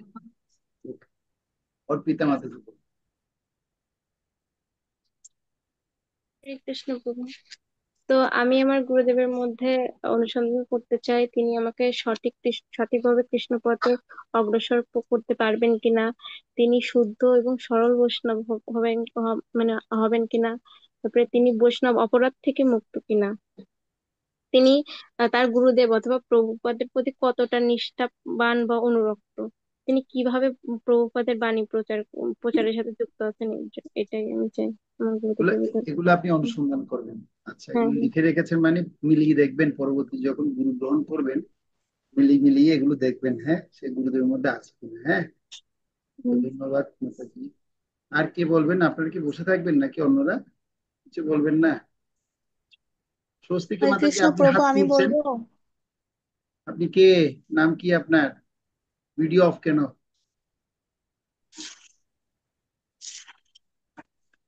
বলুন মাতাজি, আপনার নাম কি ঐশী? হ্যাঁ মাতাজি। না প্রভু, আমি যে হাত তুলছে সে তো পল্লবী মাতাজি। আমি প্রভু আপনার বলতে চাচ্ছি। আপনার নাম কি জিজ্ঞাসা করছি, প্রশ্ন যেটা করছি সেটা আনসার দিতে হবে। ওই শিব মাতে প্রভু। ঠিক আছে, বলুন আপনি কি কিভাবে আপনি অনুসন্ধান করলেন? আমার গুরুদেবের মধ্যে যেসব গুণগুলো মানে আমার থাকা চাই: এক, শুদ্ধ ভক্ত হওয়া; দুই, গুরু পরম্পরায় থাকা; তিন, শিষ্যের মানে মনের কথা বুঝতে পারা; চার, আমাকে ভগবানের পথে সঞ্চালিত করা, আমার কপটতা মনকে শান্তভাবে সঞ্চালিত করে ভগবানের জীবন অগ্রসর করে নেয়া। হরে কৃষ্ণ প্রভু। করে নিয়ে আবার নিয়েও না, আপনি করবেন এরকম চান, আপনার ডিমান্ডটা আপনি চান, ঠিক আছে। আচ্ছা ধন্যবাদ। এবার কি বলবেন? আচ্ছা পল্লবী মাতাজি আপনি বলুন কি চান, কি অনুসন্ধান হরে করবেন? কৃষ্ণ প্রভু, প্রণাম। প্রভু, আমি গুরু নির্বাচনের জন্য যে তার মধ্যে যে গুণগুলো থাকবে সেগুলো যদি দেখতে চাই, তাহলে প্রথমত আমি দেখব তিনি আমাকে আধ্যাত্মিক জীবনে কতটুকু সহায়তা করবেন। তারপর হচ্ছে তিনি গুরু পরম্পরা ধারায় থাকবেন, শাস্ত্রীয় বিধান অনুসারে তার আচার প্রচার থাকতে হবে।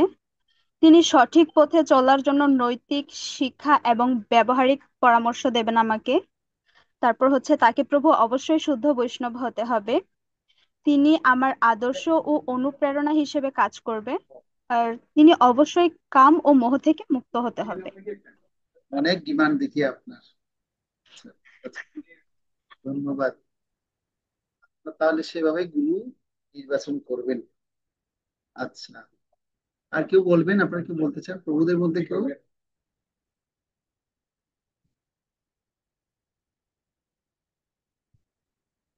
আশিস কেউ বলুন, কিছু বলবেন আপনি গুরু নির্বাচনের ক্ষেত্রে? সাউন্ড অন করে বলুন। আশিস দাস, বলুন। অনুসন্ধান কি আপনার? বিষ্ণু রত্ন। দণ্ডবত প্রণাম, বলুন। প্রভু, আমি যেরকম গুরুদেব চাই ওনার মাধ্যমে, আমি যেরকম গুরুদেব চাই ওনার মাধ্যমে, মানে শাস্ত্রবিধি থাকতে হবে, গুরু পরম্পরা থাকতে হবে, গুরুদেবের শিষ্যের প্রতি সহানুভূতি থাকতে হবে, শিষ্যকে শিষ্যকে আধ্যাত্মিক পথে পরিচালনা করতে হবে। এগুলাই প্রভু। আচ্ছা, ঠিক আছে, ধন্যবাদ। তো আপনারা মোটামুটি অনেক কথাই হরে কৃষ্ণ বলেছেন। রত্ন। তো এবার আমরা আহ আমাদের আলোচনা থেকে দেখব যে আমরা আসলে প্রকৃতপক্ষে সৎ গুরুদেব কেমন হবেন, তার যোগ্যতা কেমন। এবং সে আলোচনা শোনার পর আপনাদের আরেকটা কাজ করতে হবে। বাড়িতে বসে, ঘরে বসে, বা বাংলাদেশের ভাষায় বলে বাসায় বসে, আপনারা সদ্গুরুর যোগ্যতা কি, আলোচনায় উঠে আসা গুরুত্বপূর্ণ কথাগুলো নিচের ঘরে লিখবেন। এটা আপনাদের বাড়িতে বসে কাজ দেওয়া হলো, যাকে বলা হয় HW, হোমওয়ার্ক। ঠিক আছে? এই পয়েন্টটা, দ্বিতীয় পয়েন্ট আপনারা বাড়িতে বসে করবেন। এখন আমরা আলোচনা প্রসঙ্গে যাই। আমরা এখন আলোচনা শুনবো। আমাদের যে আলোচনার টপিক হচ্ছে গুরু নির্বাচন। তো গুরু নির্বাচন করাটা সবচেয়ে গুরুত্বপূর্ণ একটা বিষয়। এটা যদি আমরা সঠিকভাবে যদি করতে না পারি, তাহলে আমরা কৃষ্ণের সাথেও সম্পর্কিত হতে পারবো না। কারণ সদ্গুরুদেব যদি আমরা গ্রহণ করতে না পারি, তাহলে আমরা বিভ্রান্ত ভাবে আমাদের জীবনকে পরিচালিত করব। তো শ্রী চৈতন্য মহাপ্রভু তিনি কি করেছেন? এভাবে সদ্গুরুদেব গ্রহণ করেছেন। ভগবান নিজে গুরুদেব গ্রহণ করে আমাদেরকে শিক্ষা দিয়েছেন। দাপর যুগের কথা যদি শুনি, তাহলে ভগবান কৃষ্ণ বলরাম তারা সন্দীপনী মুনি আশ্রমে গিয়ে গুরুদেবের কাছ থেকে শিক্ষা নিয়েছেন। সদ্গুরুদেব তারা নির্বাচন করেছিলেন, সেটা আমরা দেখতে পাই। তো ব্যতিক্রম আর আমাদের মধ্যে ব্যতিক্রম নেই। সেজন্য শাস্ত্রে বিশেষ করে আচার্যরা সদ্গুরুদেব কেমন হবেন সে সম্পর্কে আমাদেরকে জানাচ্ছেন। ছিল রূপ গোস্বামী, যিনি স্বর গোস্বামীর অন্যতম, তিনি বলছেন, কি বলছেন আপনারা সবাই চাইলে আমার সাথে সাথে শ্লোক উচ্চারণ করতে পারেন। উপদেশামৃত গ্রন্থটা হচ্ছে শিল প্রভুপাদ বলছেন যে শিল রূপ গোস্বামী অনেক গ্রন্থ লিখেছেন, তার মধ্যে উপদেশামৃত যে গ্রন্থটা, এটা শুধুমাত্র আমাদের ইসকনের ভক্তরা যারা আছি, আমরা এখন ইসকনে আছি, আমাদের ইসকনের ভক্তদের জন্য প্রভুপাদের 70 খানা বইয়ের মধ্যে এই বইটা শুধু তিনি লিখেছেন ইসকন ভক্তদের জন্য। আচ্ছা, এটা শুধুমাত্র আমাদের ইসকনের ডিভোটিসদের জন্য আমি লিখেছি। কেন? তারা এই বইটা পড়লে অন্ততপক্ষে ইন্দ্রিয় সংযম কিভাবে করতে হবে, কিভাবে সদ্গুরু নির্বাচন করতে হবে, সঠিক বৈষ্ণবের রূপরেখা কি হবে, সব বর্ণনা তিনি করেছেন। বইটা বেশি বড় বই না, মাত্র এখন হয়তো 20 টাকা বা 30 টাকা দাম রয়েছে বইটার। আগে আমরা এই বইটা কিনেছিলাম 15 টাকা দিয়ে, তো এখন দাম বেড়ে হয়তো 30 টাকা হয়েছে। ছোট বই, কিন্তু অসীম শক্তি সেখানে লুকিয়ে আছে। তো সেখানেই বলছে সদ্গুরুদেবের যোগ্যতা কি। বাচো বেগম, মনসপদ বেগম, জিহ্বা বেগম, উদরপস্থ বেগম, এতান বেগানো যোবিষেহেত ধীরঃ, সর্বাম ইমাম পৃথিবীং সশৃষ্যাৎ। যে সংযমী ব্যক্তি বাক্যের বেগ, ক্রোধের বেগ, জিহ্বার বেগ, মনের বেগ, উদর ও প্রস্থের বেগ, এই সরবেগ দমন করতে সমর্থ, তিনি সমগ্র পৃথিবী শাসন করতে সক্ষম। অর্থাৎ সদ্গুরু যিনি হবেন তার এই 6টা বেগ দমন থাকতে হবে। আমরা যা যোগ্যতা বলেছি এই যোগ্যতা থেকে হয়তো একটু ভিন্ন মনে হতে পারে, কিন্তু এটাই মুখ্য আলোচনা, যে মুখ্য বিষয়, যিনি সংযমী ব্যক্তি তিনি গুরু হতে পারবেন। শ্রী চৈতন্য মহাপ্রভু বলছেন, আমার আজ্ঞায় গুরু হয়ে তার এই দেশ।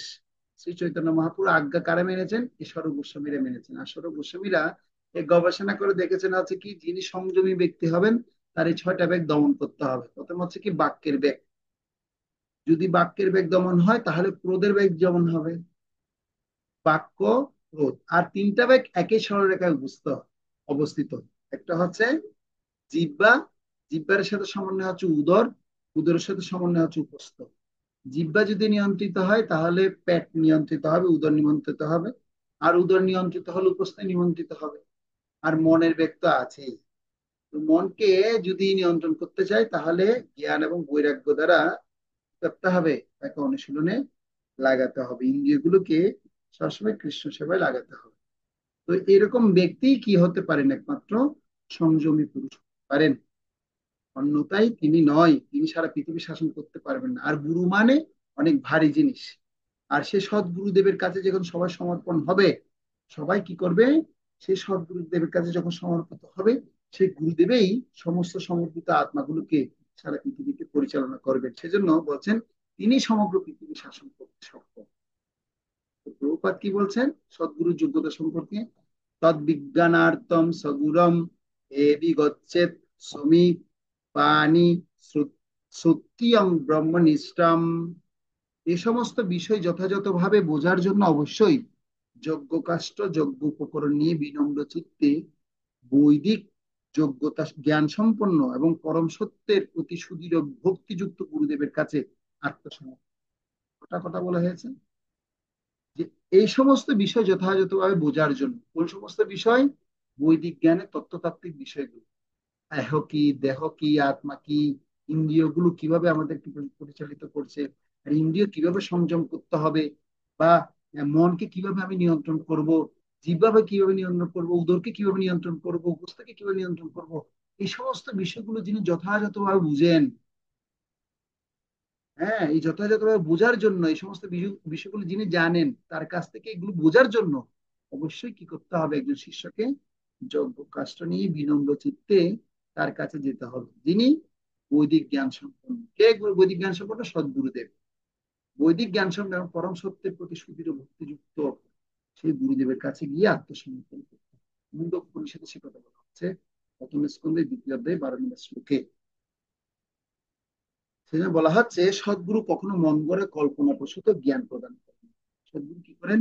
তিনি তার যথার্থ মানসম্মত এবং তার গুরু শিষ্য পরম্পরায় প্রাপ্ত দিব্য জ্ঞানই তিনি শুধুমাত্র দেন। যেটা আপনারা বলেছেন তিনি গুরু পরম্পরায় থাকবে, তো পরম্পরার কথা তো আপনাদেরকে জানিয়েছি যে তিনি গুরু পরম্পরায় থাকবেন এবং বৈদিক জ্ঞান শ্রবণ করছেন, এবং তিনি সুদৃঢ় নিষ্ঠার সাথে পরমেশ্বর ভগবানের সেবায় যুক্ত।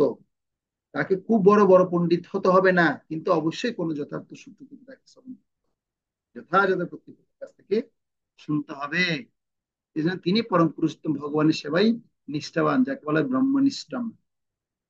তার যোগ্যতা হলে তিনি অবশ্যই গুরু শিষ্য পরম্পরায় বৈদিক জ্ঞান শ্রবণ করছেন এবং সুদৃঢ় নিষ্ঠার সাথে পরমেশ্বর ভগবানের সেবায় নিয়োজিত।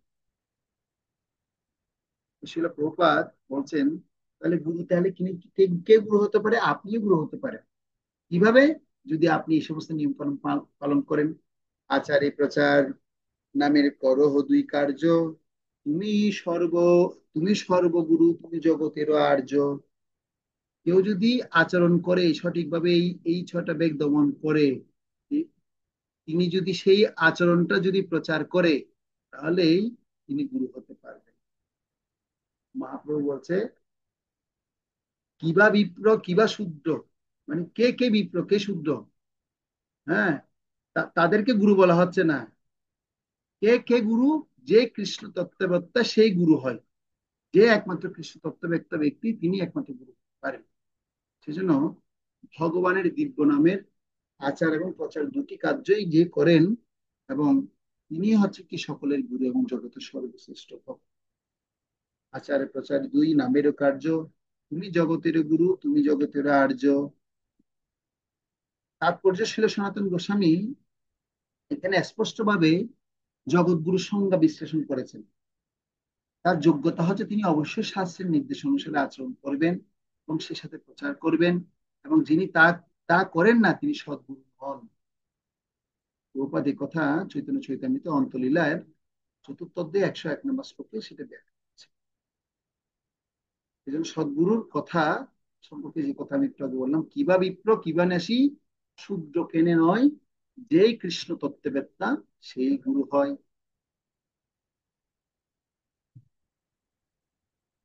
যিনি কৃষ্ণ তত্ত্ববেত্তা তিনি গুরু। তিনি ব্রাহ্মণ, সন্ন্যাসী, শূদ্র যে হন না কেন তাতে কিছু আসে যায় না, যদি কৃষ্ণ তত্ত্ববেত্তা হন তাহলে সম্ভব।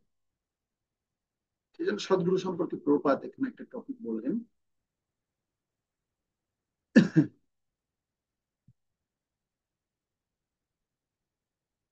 দেবজিৎ প্রভু এটা পড়ুন তো, কি লিখেছেন।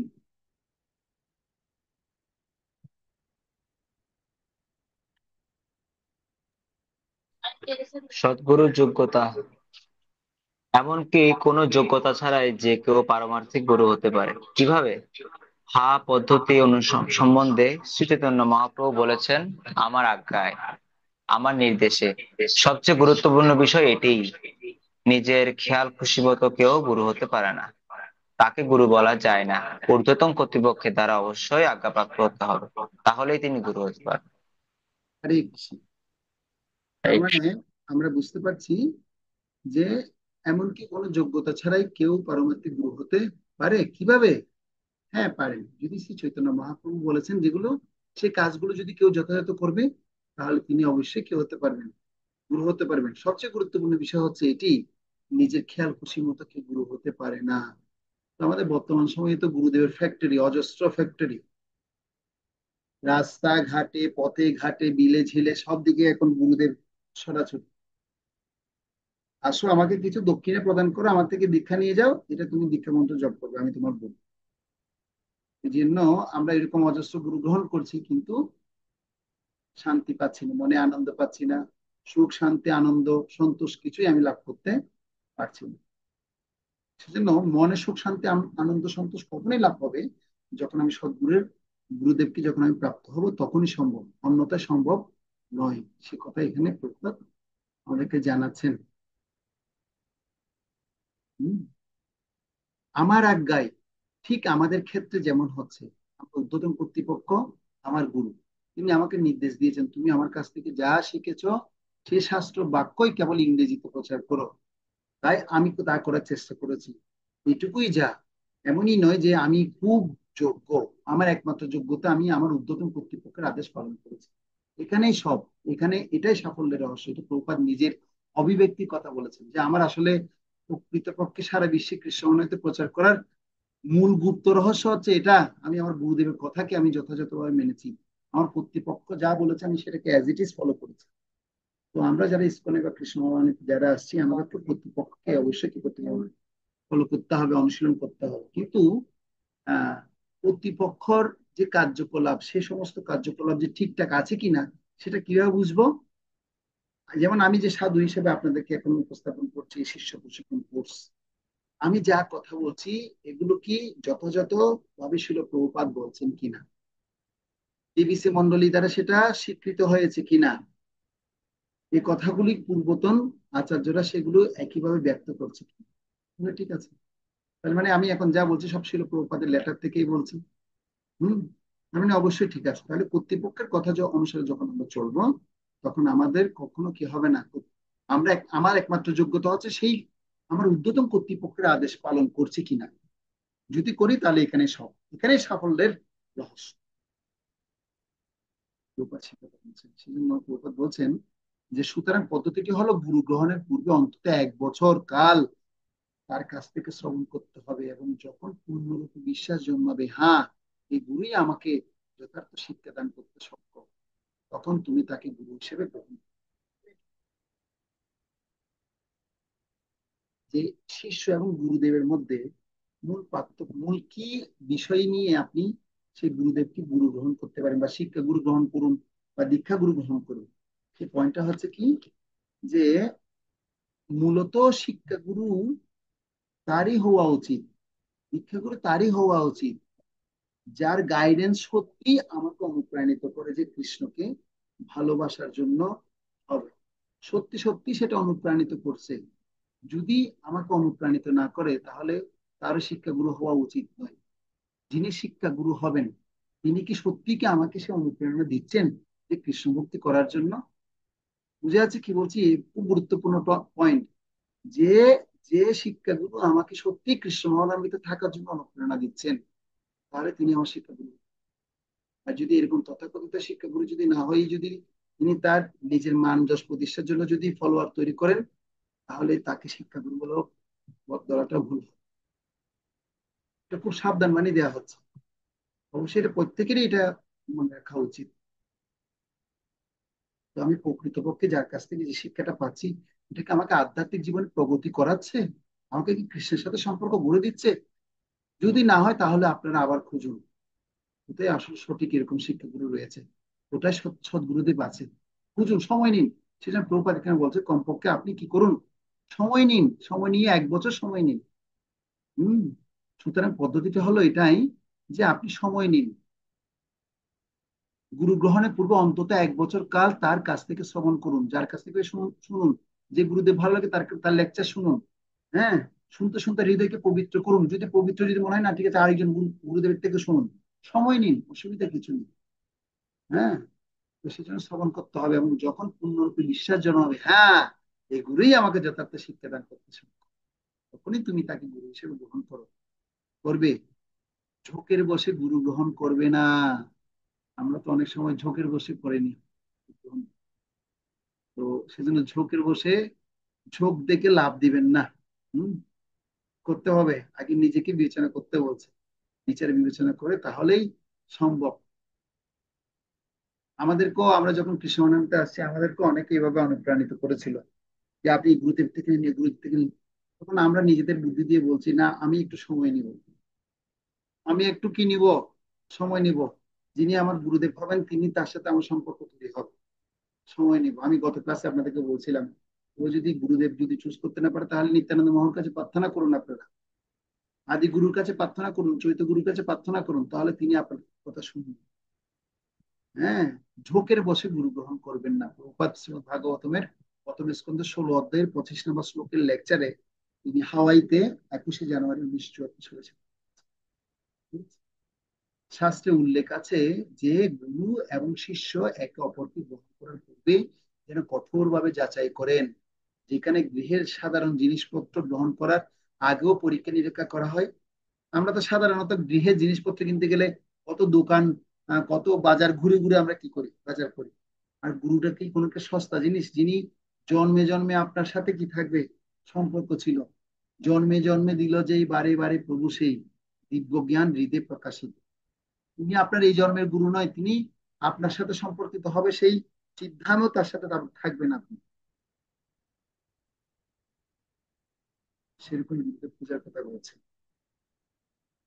হ্যাঁ, সে যেখানে গৃহের সাধারণ জিনিসপত্র গ্রহণ করার আগেও পরীক্ষা নিরীক্ষা করা হয় সেখানে একজন সদ্গুরু যিনি জীবের পরম বন্ধু তাকে নির্বাচনের সময় কোনো ধরনের পরীক্ষা নিরীক্ষা না করে সত্যি কি এক দুর্ভাগ্য মূর্খের কাজ ছাড়া কিছুই হতে পারে না, এটা আপনাদের কাছে জানা আছে। সেজন্য এভাবে আমরা করবো না, ঝোঁকের বসে আবেগের বসে যেন কখনো গ্রহণ না করি। আমরা দেখি অনেক ভক্তকে দেখি যে না আমি এই গুরুদেব গ্রহণ করবো, কিন্তু তার গুরুদেবের ধারের পাশেই নেই, তিনি গুরুদেবের কোনো লেকচার শুনছেন না, তার কার্যকলাপে যুক্ত আছেন না, অথরিটির সাথে যুক্ত আছেন, কিছুই নেই। না আবেগ বসে না আমি আমি এই গুরুদেব থেকেই দীক্ষা নিই, আমি গুরুদেব আমার ভালো লেগেছে, দেখতে অনেক সুন্দর, তিনি অনেক ফর্সা, তিনি অনেক মানে কি আহ কথাবার্তা সুমিষ্ট ভাবে বলেন, এভাবেই তার সাথে আমরা কি সুন্দর, যার কারণে আমাদের সম্পর্কটা স্ট্রং, শক্তিশালী। হম, এইভাবে যেন গুরু গ্রহণ করতেন না করি। প্রভুপাদ আমাদেরকে কি দিচ্ছেন, সাবধান করে দিচ্ছেন। এখন হরিনাম চিন্তামণি গ্রন্থে বর্ণনা করা হচ্ছে যে আসল বিষয় হলো সদ্গুরুদেবকে ত্যাগ করার মতো চরম দুর্বিপাকে কেউ নিশ্চয়ই নিজেকে ফেলবেন না। গুরু গ্রহণ করেছেন, আবার কি করছেন, গুরু ত্যাগ করছেন। না না, এই গুরুদেবটা ভালো নয়, আচার আচরণ ভালো না। কেন আপনি আপনি সময় নেননি কেন? এখন গুরু গ্রহণ করে আবার তার আচরণ অপরাধ করছেন। এই অধিকার কে দিয়েছে আপনাকে? আপনারা যারা এখনো দীক্ষা নেননি, আপনাদেরকেও সেই সাবধান বাণীতে দেওয়া হচ্ছে যে ঝোঁকের বসে গুরু গ্রহণ করবেন না, সময় নিন। ইসকনে এমন অনেক আচার্যরা আছেন যারা 25 বছর ধরে শিষ্যকে দেখেন, তারপর দীক্ষা দেন। এরকম অনেক, আমি অনেককে দেখেছি। ইসকনে অনেক আচার্য আছেন। একটা ভক্তকে দেখেছি, সে তার দীক্ষা হয়েছে 22 বছর পর। আমার সাথে খুব ভালো সম্পর্ক, 22টা বছর সে গুরুদেবের তত্ত্বাবধানে ছিলেন, গুরুদেব তাকে দীক্ষা দিচ্ছে না। কেন দিচ্ছে না? কারণ দেখি কি তার শিষ্যের এখনো কি উন্নতি হয়নি, এখনো সে আবেগবশত, আবেগ রয়ে গেছে তার, তার কি রয়ে গেছে, তার বিভিন্ন রকমের কার্যকলাপ এখন শুদ্ধ হয়নি। গুরুদেবও বিবেচনা করেন। তো এখন আমরা তো বর্তমানে আমাদের অনেক আচার্যরা আছেন, খুব কৃপালু আচার্য, তারা কর্তৃপক্ষের নির্দেশনা করে ছেড়ে দেন। সেজন্য কর্তৃপক্ষকে সাবধান হওয়া উচিত, যেন আহ সহজভাবে যেন শিষ্যদেরকে গুরুর কাছে যেন নিয়ে যাওয়া যায়। মানে আপনাদের শিক্ষা, আপনারা যাদেরকে প্রশিক্ষণ দিচ্ছেন, আপনারা যেন সহজভাবে যেন সদ্গুরুদেবের কাছে নিয়ে নিয়ে গিয়ে দীক্ষা যেন না দেন। সদ্গুরুদেব তো তিনি সময় দিতে পারছেন না, কিন্তু তিনি পূর্ণরূপে বিশ্বাস করছেন কাকে, কর্তৃপক্ষকে। এবং কর্তৃপক্ষ যদি কি করে, প্রতারণা করে যদি গুরুদেবের কাছ থেকে যদি দীক্ষা নিয়ে দেয়, তাহলে সেই কর্তৃপক্ষকে কি করতে হবে, কষ্ট করতে হবে। বুঝা যাচ্ছে কত মানে সাবধান মানে দেওয়া হচ্ছে। সেজন্য গুরু নির্বাচনের ক্ষেত্রে আমাদের যে ইসকন বিধিমালা আছে সেখানে মনে করা হচ্ছে যে তিনি কি করবেন, একজন বিশেষ বৈষ্ণবকে গুরুরূপে নির্বাচনের জন্য নিজস্ব বুদ্ধিমত্তা প্রয়োগ করা দীক্ষার্থীর ব্যক্তিগত দায়িত্ব। যারা দীক্ষা নিতে চায় ব্যক্তিগত দায়িত্ব আছে তাই। সেই জন্য সেই বৈষ্ণবের প্রতি, এবং তিনি যে তাকে ভগবত ধামে নিয়ে যেতে সক্ষম, এই বিষয়ে দীক্ষার্থী বা যিনি শিষ্য হবেন তার দৃঢ় এবং পরিপক্ক বিশ্বাস জন্মানোর পরেই গুরুরূপে তার করা উচিত। আমি যে গুরুদেবকে গ্রহণ করব, সেই গুরুদেবকে আমাকে সত্যি ভগবদ্ধাম নিয়ে যেতে পারবেন কিনা, বিশ্বাস আছে আপনাদের যারা শিক্ষা গুরুদেব সিলেকশন করেছেন? বিশ্বাস হয়েছে? যদি হয় তাহলে এগিয়ে যান, যদি না হয় টাইম নিন। টাইম নিলে অসুবিধা নেই, টাইম নিলে পাপ নেই, কিন্তু নেয়ার পরে যদি সেই বিশ্বাসটা যদি কি হয়ে যায়, হটকা লেগে যায়, তাহলে গুরুদেবের চরণ অপরাধ হয়ে যাবে। বলছে কৃষ্ণের চরণ অপরাধ হলে কৃষ্ণ মানে কি করেন, মানে কৃষ্ণের চরণে অপরাধ যেটা হয়েছে সেখান থেকে অপরাধ থেকে মুক্ত করতে পারেন কি, সদ্গুরুদেব। কিন্তু সদ্গুরুদেবের চরণে যদি অপরাধ হয়ে যায়, তাহলে কৃষ্ণ কি করবেন না, রক্ষা করতে পারবেন। খুব সাবধান। ইসকনে যারা সাধু হচ্ছে তাদের প্রত্যেককে সাবধান দেওয়া হচ্ছে, সাবধান বানিয়ে দেওয়া হচ্ছে, সাধু সাবধান। হ্যাঁ, ভুল যেন না করি। ভক্তের উন্নতি নিরূপণের ক্ষেত্রে সাধু, গুরু এবং শাস্ত্রই হলো প্রমাণ। ইসকন বিধিমালা 7.2 দীক্ষাপ্রার্থীদের দায়িত্ব সম্পর্কে এখানে বর্ণনা করা হয়েছে। তারপর বলা হচ্ছে গুরু নির্বাচন সম্পর্কে ইসকনে আরো বিধি নিয়ম দেওয়া হচ্ছে। দেখুন আপনারা, এগুলো সব বইতে আছে, আপনারা বইতে পাবেন।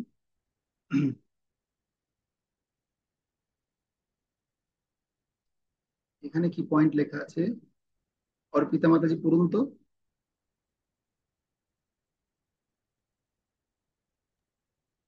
কৃষ্ণ। গুরু নির্বাচন ইসকন বিধিমালা।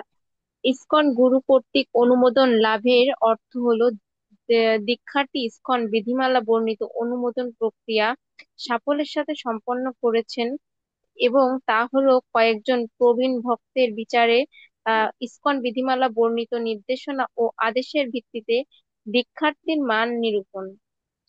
তবে এ অনুমোদন স্বীকৃত গুরুদেবের ভগবত উপলব্ধির স্তর অনুসারে বিবৃতির মাধ্যমে স্বয়ংক্রিয়ভাবে গৃহীত হয় না, এবং দীক্ষার্থীর বুদ্ধিমত্তার দ্বারা নির্বাচিত গুরুর বিকল্প এর কাম্য নয়। ইসকন বিধিমালা 7.2 দীক্ষা প্রার্থীর দায়িত্ব। তো এখন বলছে পরীক্ষামূলক অনুশীলন। একই ধরনের কার্ডধারীদের সাথে যোগ না দেওয়া পর্যন্ত কথা কথা বলবেন না। দলভুক্ত হওয়ার সাথে সাথে নিজের পরিচয় আলোচনা আরম্ভ করুন। যতটা কার্ডপ্রার্থী ব্যক্তিকে আপনার দলে অংশগ্রহণ করতে পারে। এটা বিশেষ করে একটা আমরা যখন অফলাইন ক্লাস নিই, সেই অফলাইন ক্লাসে আমরা এই ধরনের কাজ করাই। এখন যেহেতু অনলাইন, আপনাদেরকে কিছু বিষয় এখন আলোচনা জন্য আমি আপনাদের যে বইটা আছে সেই বইয়ের দিকে নিয়ে যাচ্ছি। 34 পৃষ্ঠা আপনারা খুলুন করতে, 34 পৃষ্ঠা খুলুন। 34 পৃষ্ঠা খুলেছেন? খুলে এবার দেখুন, এখানে পুনর্নির্বাচনের ধাপ সমূহ লেখা আছে। 1 বছর প্রস্তুতিকাল, প্রভুপাদ আশ্রয়, দীক্ষা ও শিক্ষাগুরু পদাশ্রয় এবং পরে হচ্ছে হরিনাম দীক্ষা। তো এখানে 1 বছর প্রস্তুতিকালে যারা আছেন, যারা অংশগ্রহণ করেছেন, কি কি আছে, কি কি বলা হচ্ছে দেখুন। আচ্ছা শিবু প্রভু, আপনার কাছে কি মডিউল আছে, এরকম বই আছে? আছে? আপনারা পড়তে পারবেন মাতাজি? আপনি রিডিং করতে পারবেন? এটা লেখা আছে 34 পৃষ্ঠায়, করতে পারবেন? সাউন্ডে অন করতে পারছেন না। আচ্ছা, আর কে যাদের ভিডিও অফ আছে ওখান থেকে কে পারবেন পড়তে? হাত তুলুন। আমি পড়বো প্রভু। হ্যাঁ পড়ুন মাতাজি, আপনি পড়ুন। প্রভু আসেন। 34 পৃষ্ঠা করুন, পড়ুন, সময় নষ্ট করবেন না, পড়ুন তাড়াতাড়ি। প্রভু আসে নাই তো। ঠিক আছে, আপনাকে আর করতে হবে। হরে কৃষ্ণ। দেখুন, 1 বছর প্রস্তুতিকাল, অনুকূলভাবে ভগবত সেবায় নিয়োজিত হওয়া, 4টা নিয়ম নিষ্ঠার সাথে পালন করা, প্রতিদিন 16 মালা হরে কৃষ্ণ মহামন্ত্র জপ করা, পুরো প্রাতকালীন অনুষ্ঠানে যোগদান করা, যেটা মন্দিরবাসীদের জন্য বেশিরভাগ হয়, কিন্তু আমরা গৃহস্থ যারা আছেন তাদেরকেও উচিত প্রাতকালীন যে যতটুকু পারা যায় মঙ্গল আরতি, হরিনাম জপ, গুরু পূজা, ভাগবত অধ্যয়ন যতটুকু পারা যায় করা, বাড়িতে বা নামহট্টের প্রাতকালীন অনুষ্ঠানে অংশগ্রহণ করা, মন্দিরের বাইরের ভক্তদের জন্য যারা তারা সপ্তাহে চাইলে একবার অংশগ্রহণ করতে পারে। এটা হচ্ছে কি 1 বছরের প্রস্তুতিকাল। এবং প্রভুপাদ পদাশ্রয় করতে গেলে কি করতে হবে? ইসকনের সর্বপ্রধান শিক্ষা গুরু রূপে শিল প্রভুপাদের গুরুত্বের প্রতি মনোযোগ বিভক্ত করা, যেটা আমরা শুনলাম। প্রণাম করার সময় শিল প্রভুপাদের প্রণাম মন্ত্র উচ্চারণ করা, নিজ নিজ ইসকন কর্তৃপক্ষ বা শিক্ষাগুরুর নির্দেশনা গ্রহণ করা। তারপর বলা হচ্ছে দীক্ষা ও শিক্ষাগুরুর পদাশ্রয়। তো দীক্ষা এবং শিক্ষাগুরু পদাশ্রয়ী নিয়মগুলো কিরকম? উক্ত নিয়মগুলো অন্তত 6 মাস পালন করার পর কে প্রতিষ্ঠিত শিক্ষাগুরু গ্রহণের মধ্যে একজন ইসকন অনুমোদিত দীক্ষাগুরু নির্বাচন করতে পারে। উল্লেখ্য যে 6 মাস হল ন্যূনতম সময়, কিন্তু গুরু নির্বাচন করতে এর চেয়ে বেশি যতটা সময় লাগবে ততটাই নিতে হবে। হয়তো কারো 1 বছর লাগতে পারে, কারো 2 বছর লাগতে পারে, কারো 5 বছর লাগতে পারে, কারো 6 বছর লাগতে পারে, কারো 10 বছরও লাগতে পারে। নিন, সময় নিন, কিন্তু আপনারা কি করুন, এই সৎ গুরুদেব যেন নির্বাচন করতে পারে। যে যেরকম পারে সময় নিন, কিন্তু আবার অনেকে মনে করে না ঠিক আছে এরকম সময় নিয়ে নিয়ে আমার জীবনটা কাটিয়ে দেবে, তাহলে কিন্তু আবার হবে না। সময় নিয়ে নিয়ে জীবন কাটালে তারপর কি হবে না, সেটা হবে না। সেটা বলা হচ্ছে নিজের বুদ্ধিমত্তা প্রয়োগ করে দীক্ষাগুরু নির্বাচনের দায়িত্ব প্রার্থীরে স্থানীয় মন্দির বা অধ্যক্ষ সমমর্যাদা সম্পন্ন কর্তৃপক্ষকে অবগত করা, ইসকন কর্তৃপক্ষ কর্তৃক গৃহীত লিখিত পরীক্ষায় অংশগ্রহণ করা, ইসকন কর্তৃপক্ষের সুপারিশ গ্রহণ করা, নির্বাচিত গুরুর কাছ থেকে অনুমোদন লাভ করা, গুরুদেবের পূজা এবং প্রণাম মন্ত্র উচ্চারণ করা, সেসব শিল প্রভুপাদের প্রণাম মন্ত্রের প্রথম অংশ উচ্চারণ করা, নির্বাচিত দীক্ষাগুরুর পাশাপাশি প্রতিষ্ঠিত শিক্ষাগুরুর কাছ থেকে শিক্ষা এবং নির্দেশনা গ্রহণ চালিয়ে যাওয়া। যদি কেউ অন্য কোন ইসকন কাছ থেকে দীক্ষা গ্রহণের সিদ্ধান্ত নিতে চায় তবে গুরু বা মন্দির কর্তৃপক্ষের সাথে যোগাযোগ করতে হবে। এটা যখন হয়ে যাবে, কার্যক্রমগুলো যখন যথাযথভাবে যখন চলবে, তখনই তিনি হরিনাম দীক্ষা পাবেন। কমপক্ষে 6 মাস এভাবে কাটানোর পর কেউ বৈষ্ণব দীক্ষা গ্রহণ করতে পারে। গুরুদেব কোন প্রার্থীকে দীক্ষা দিতে বাধ্য হন। দীক্ষার পর দীক্ষাগুরুর অনুমোদন সাপেক্ষে শিক্ষাগুরু গ্রহণ করা যেতে পারে। গুরুদেব যে সমস্ত কর্তৃপক্ষকে আমাদেরকে দিবেন দেখাশোনা করার জন্য, সে কর্তৃপক্ষ নিমিত্তে আমাকে করতে হবে, আমাকে বিনাতিপাত করতে হবে, এটাই নির্দেশ দেওয়া হয়েছে। তো আমরা তাহলে মোটামুটি গুরু নির্বাচন সেটা অনেকটা কি হয়েছে ক্লিয়ার করলাম।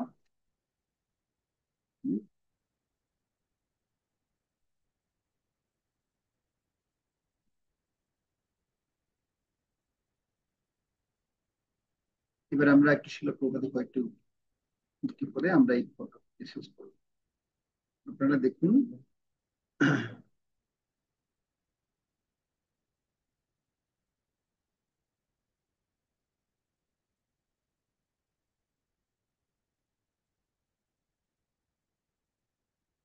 হ্যাঁ, চৈতন্য চৈতামৃতের আদি লীলায় প্রথম অধ্যায়ের 35 নম্বর শ্লোকে প্রভুপাদ তার প্রতি ব্যাখ্যা করে বলছেন, শাস্ত্রীয় নির্দেশ অনুসারে একজন নিষ্ঠাবান ভক্তের সদ্গুরু গ্রহণ করা অবশ্যই কর্তব্য। ছিল জীব গোস্বামী উপদেশ দিয়েছেন বংশানুক্রমিক সামাজিক প্রথার বশবর্তী হয়ে কোনো গুরু গ্রহণ না করতে, পারমাত্মিক জীবনে যথাযথভাবে অগ্রসর হওয়ার জন্য সদ্গুরু অনুসন্ধান করা অবশ্যই কর্তব্য। অনেক সময় দেখা যায় কি আমরা আহ ছোটবেলায় দেখতে পাই, আমরা আমাদের গ্রামও দেখেছি, হচ্ছে আমার ইনি হচ্ছেন আমার কুলগুরু। কুলগুরু মানে হচ্ছে বংশানুক্রমিক ভাবে তার কি আছে, সেই 14 পুরুষ সেই একই গুরুর কাছ থেকে কি নিচ্ছে, দীক্ষা নিচ্ছে। না না, আমার আর কোনো গুরুদেবের গ্রহণ করার দরকার নেই। কিন্তু শিল জীব গোস্বামী অত্যন্ত সাবধান বাণী দিয়ে বলছেন যে বংশানুক্রমিক সামাজিক প্রথার বশবর্তী হয়ে কুলগুরু গ্রহণ না করতে, পারমাত্মিক জীবনে যথাযথভাবে অগ্রসর হওয়ার জন্য সদ্গুরু অনুসন্ধান করা অবশ্যই কর্তব্য। শিল প্রভুপাদ 1975 সালের আহ ফিলাডেলফিয়ার অর্থাৎ স্থানে তিনি 12 জুলাই একটা প্রবচনে তিনি বলছেন, ষষ্ঠ স্কন্ধের প্রথম অধ্যায়ের 26 থেকে 27 শ্লোক প্রবচন বলছেন, গুরু কি তা জানার জন্য বড় সংজ্ঞার প্রয়োজন নেই। গুরুদেব যে কেমন সেটা জানার জন্য বড় কোনো সংজ্ঞা দিতে হয় না। তাহলে কি প্রয়োজন? বোধিজ্ঞান তোমাদের ইঙ্গিত দিচ্ছে তদ্বিজ্ঞান অর্থম। যদি তোমরা পারমাত্মিক জীবনের বিজ্ঞান সম্বন্ধে জানতে চাও তবে তদ্বিজ্ঞান অর্থম স্বগুরু এবং অবিগত, অর্থাৎ তোমাদের অবশ্যই গুরুর কাছে যেতে হবে। আর সদ্গুরুকে, সদ্গুরু অর্থ ভগবানের বিশ্বস্ত সেবক। খুব সহজ কথা। তখন তিনি আপনাকে আপনার হৃদয়ের সমস্ত অনর্থগুলো দূরীভূত করবেন। যেরকম আমরা ইসকনে যারা আচার্যরা আছেন তাদেরকে আমরা এক একজনকে সদ্গুরুর রূপে আখ্যায়িত করি এবং তাদের কাছে গেলে সত্যি আমাদের হৃদয় পরিবর্তন হয় কিনা। তো দেখতে পাচ্ছি হ্যাঁ, আমাদের লাখ লক্ষ ভক্তের, হাজার হাজার ভক্তের সবার হৃদয় পরিবর্তন হচ্ছে, হচ্ছে না কিন্তু তাই নয়। এই হচ্ছে আমাদের মোটামুটি গুরু গ্রহণ বা গুরু নির্বাচন, নির্বাচনের ক্ষেত্রে আমাদের এই সাবধানতাগুলো দেওয়া হয়েছে। এটা অবশ্যই আমরা কি করব, এই অনুশীলনটা করব যেন মনের ইচ্ছে মতো আহ মানসিক জল্পনা কল্পনা তারা যেন গুরু গ্রহণ যেন না করে। এটা বারবার আমাদের সাবধান দেওয়া হচ্ছে। এবার আমরা দীক্ষাকালীন প্রতিজ্ঞা সমূহ আমরা দেখব। দীক্ষাকালে শিষ্য করে আত্মসমর্পণ, সেই কালে কৃষ্ণ তারে দেই দর্শন। তো দীক্ষাকালীন সময়ে আমাদের কিছু প্রতিজ্ঞা আমাদের করতে হয়। তো সেই প্রতিজ্ঞাগুলো এখন আমরা দেখবো। তারা সবাই 38 পৃষ্ঠা খুলো, 38 পৃষ্ঠায় এই সমস্ত সম্পর্কে আলোচনা আছে। তো এখন স্লাইডে দেখতে পাচ্ছেন আপনারা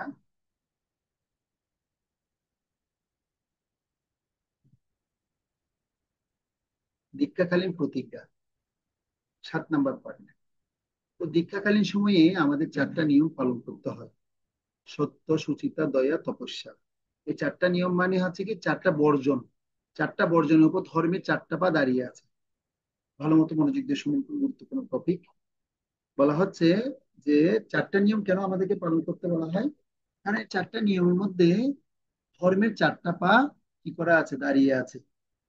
যদি আপনি আমিষাহার করেন তাহলে আপনার দয়া ভাব নষ্ট হয়ে যাবে। ধর্মের প্রথম অঙ্গ হচ্ছে কি দয়া। যদি আপনি নেশা করেন তাহলে আপনার তপগুণ নষ্ট হয়ে যাবে, মানে তপস্যা করার গুণ নষ্ট হয়ে যাবে। এটা হচ্ছে দ্বিতীয় দ্বিতীয় ধর্মের দ্বিতীয় পা। দ্বিতীয় পা হচ্ছে অবৈধ যদি জনসংগ করি তাহলে সুচিতা নষ্ট হয়ে যাবে, তাহলে সেটা বর্জন করার জন্য বলা হচ্ছে। আর চতুর্থ হচ্ছে দ্রুত ক্রিয়া যদি করি তাহলে সত্যতা, আমাদের সততাটা নষ্ট হয়ে যাবে। এখন ব্যাপার হচ্ছে এই যে 4টা নিয়ম পালনের কথা বলা হয়েছে, এই 4টা নিয়মকে যদি আমরা আরো গভীর ভাবে যদি বিশ্লেষণ করি, আসলে কিন্তু আমরা এই 4টা নিয়ম এখনো যথাযথ পালন করতে পারছি না। যেমন কি কিভাবে প্রভু আপনি এই কথা কেন বলছেন? আমরা তো গত বছর ধরে প্রসাদ পাচ্ছি, এই আমরা এখন দীক্ষা নেওয়ার জন্য প্রস্তুতি নিচ্ছি, আপনি এই সমস্ত কথা কেন বলছেন? কেন বলছি আপনি মিলিয়ে দেখুন। যেমন আমিষাহার মানে হচ্ছে ঈর্ষা হিংসা। ঠিক আছে, জীবের প্রতি ঈর্ষা না থাকাটা হচ্ছে আমাদের কর্তব্য। আচ্ছা আপনারা বলুন তো, আমাদের কি অন্য জীবের প্রতি ঈর্ষা হিংসা আছে?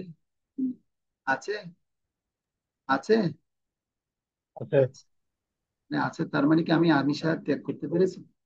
সূক্ষ্মভাবে দেখুন, সূক্ষ্মভাবে বিবেচনা করতে, মানে আমি আমিষাহার কি করতে পারি, ত্যাগ করতে পারি। এটা যা যত বেশি পরিমাণে কমবে, মনে করতে হবে তার সেই আচরণটা তত বেশি কি হচ্ছে, পালন হচ্ছে, তার আচরণটা তত বেশি শুদ্ধ হচ্ছে। কঠোরতা দেওয়া হচ্ছে, মানে এইভাবে যদি বিবেচনা করতে পারে তাহলে সম্ভব। নেশা বর্জন মানে কি? তপস্যা। হ্যাঁ, মানে তপস্যা মানে কি, যদি নেশা করি তাহলে আমার কি হয়ে যায়, তপস্যা গুণ নষ্ট হয়ে যায়। অর্থাৎ এই যে তপস্যা করার কথা বলা হচ্ছে, তো আমরা কতটুকু আমরা নিজেদের জীবনে, আপনারা দেখুন, আমরা নিজের তপস্যা করছি, সত্যি কি আমরা তপস্যা করতে পারছি? কতটুকু তপস্যা করার কথা বলছে, যতটুকু বলছে ততটুকু কি আমরা ঠিক মতো করতে পারছি? আচ্ছা বলুন তো, প্রতিদিন মঙ্গল আরতি কি আমরা অ্যাটেন্ড করতে পারছি 4:30টায়, বা গৃহের মধ্যে 5টায় প্রতিদিন করতে পারছি?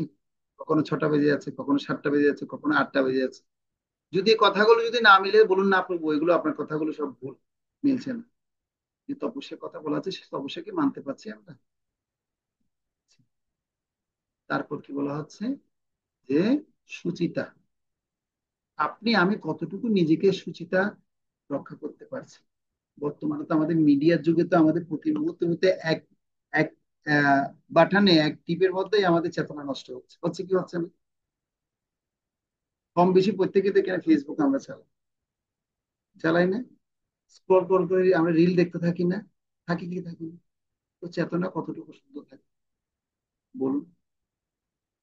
বলছেন প্রভু আপনি আবার এগুলো কঠিন ভাবে ব্যাখ্যা করছেন কেন? আসলে কঠিন ভাবে না, একদম সহজ ভাবে বুঝার চেষ্টা করলে আমরা বুঝতে পারবো। বলছে দৈহিক সুচিতা হয় স্নানে, আর অভ্যন্তরীণ সুচিতা হয় পবিত্র হরিনাম। আমি কতটুকু ধ্যানে, কতটুকু হৃদয়ের মধ্যে হরিনাম লালন করতে পারছি? আমি নিজের ব্যক্তিগত কথা বলছি, আপনাদের কথা বলছি না। আমি নিজেকে সে বিষয়গুলো বলে বলে বলছি, আপনাদেরকে বলা মানে কি, আমি নিজে পরিশুদ্ধ হওয়া। হম। তো কতটুকু পালন করতে পারছি দেখুন, একটু চিন্তা করে। আমি সুচিতার পালন করতে পারছি না কথা। হুম। তারপর পয়েন্ট কি, শেষ পয়েন্ট হচ্ছে কি, সত্যম। হ্যাঁ। আহ, যেটা ধর্মের এখন একটা পার্ট টিকে আছে, সেটা হচ্ছে সততা। দিনের মধ্যে কতটা সততা আমরা রক্ষা করতে পারছি আপনারা বলুন? এটা হয়তো অনেকটা অনেকাংশ হচ্ছে, কিন্তু তারপরেও বেশি অংশ আমরা করতে পারছি না। অনেকে আমরা 4টা নিয়ম পালন করছি, আপনারা বলুন। এই 4টা নিয়ম পালন করতে পারছি, হরে কৃষ্ণ।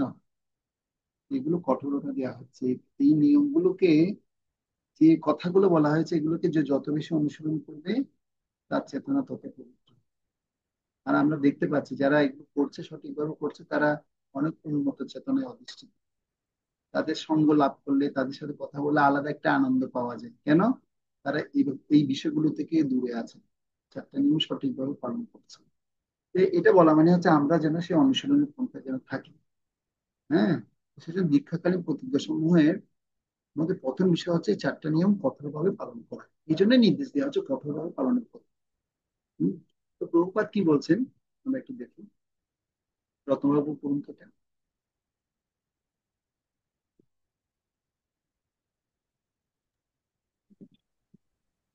দীক্ষাকালীন প্রতিজ্ঞা পালন।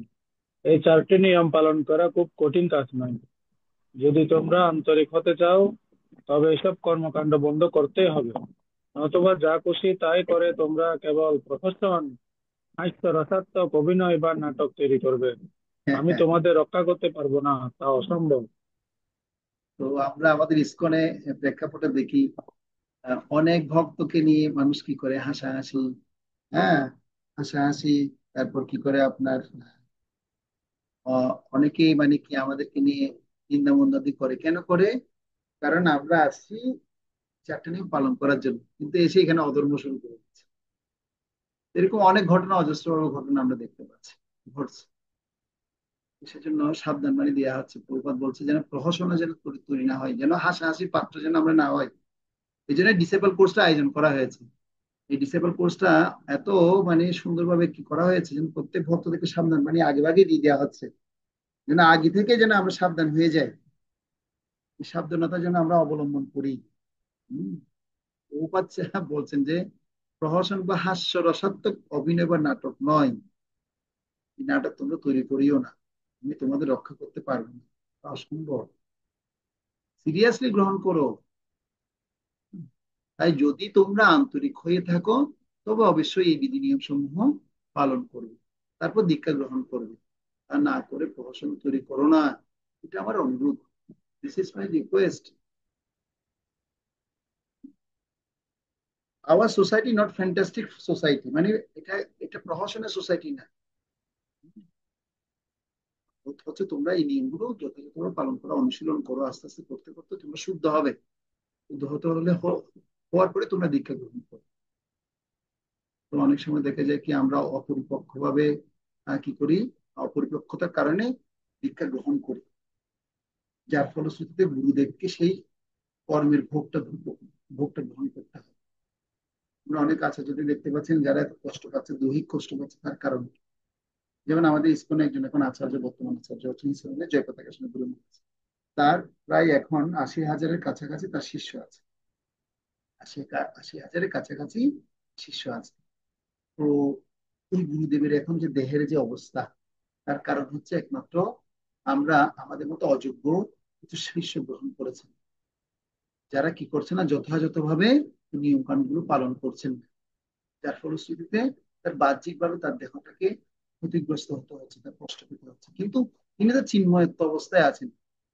যদি চিন্ময়ত্ব না থাকতেন তাহলে তার এই দেহের মধ্যে তার দেহটা পুরোপুরি অকেজো, অকেজো থাকা সত্ত্বেও তিনি কিভাবে কৃষ্ণকে প্রচার করছে সারা বিশ্বজগতে, একবার ভেবে দেখুন।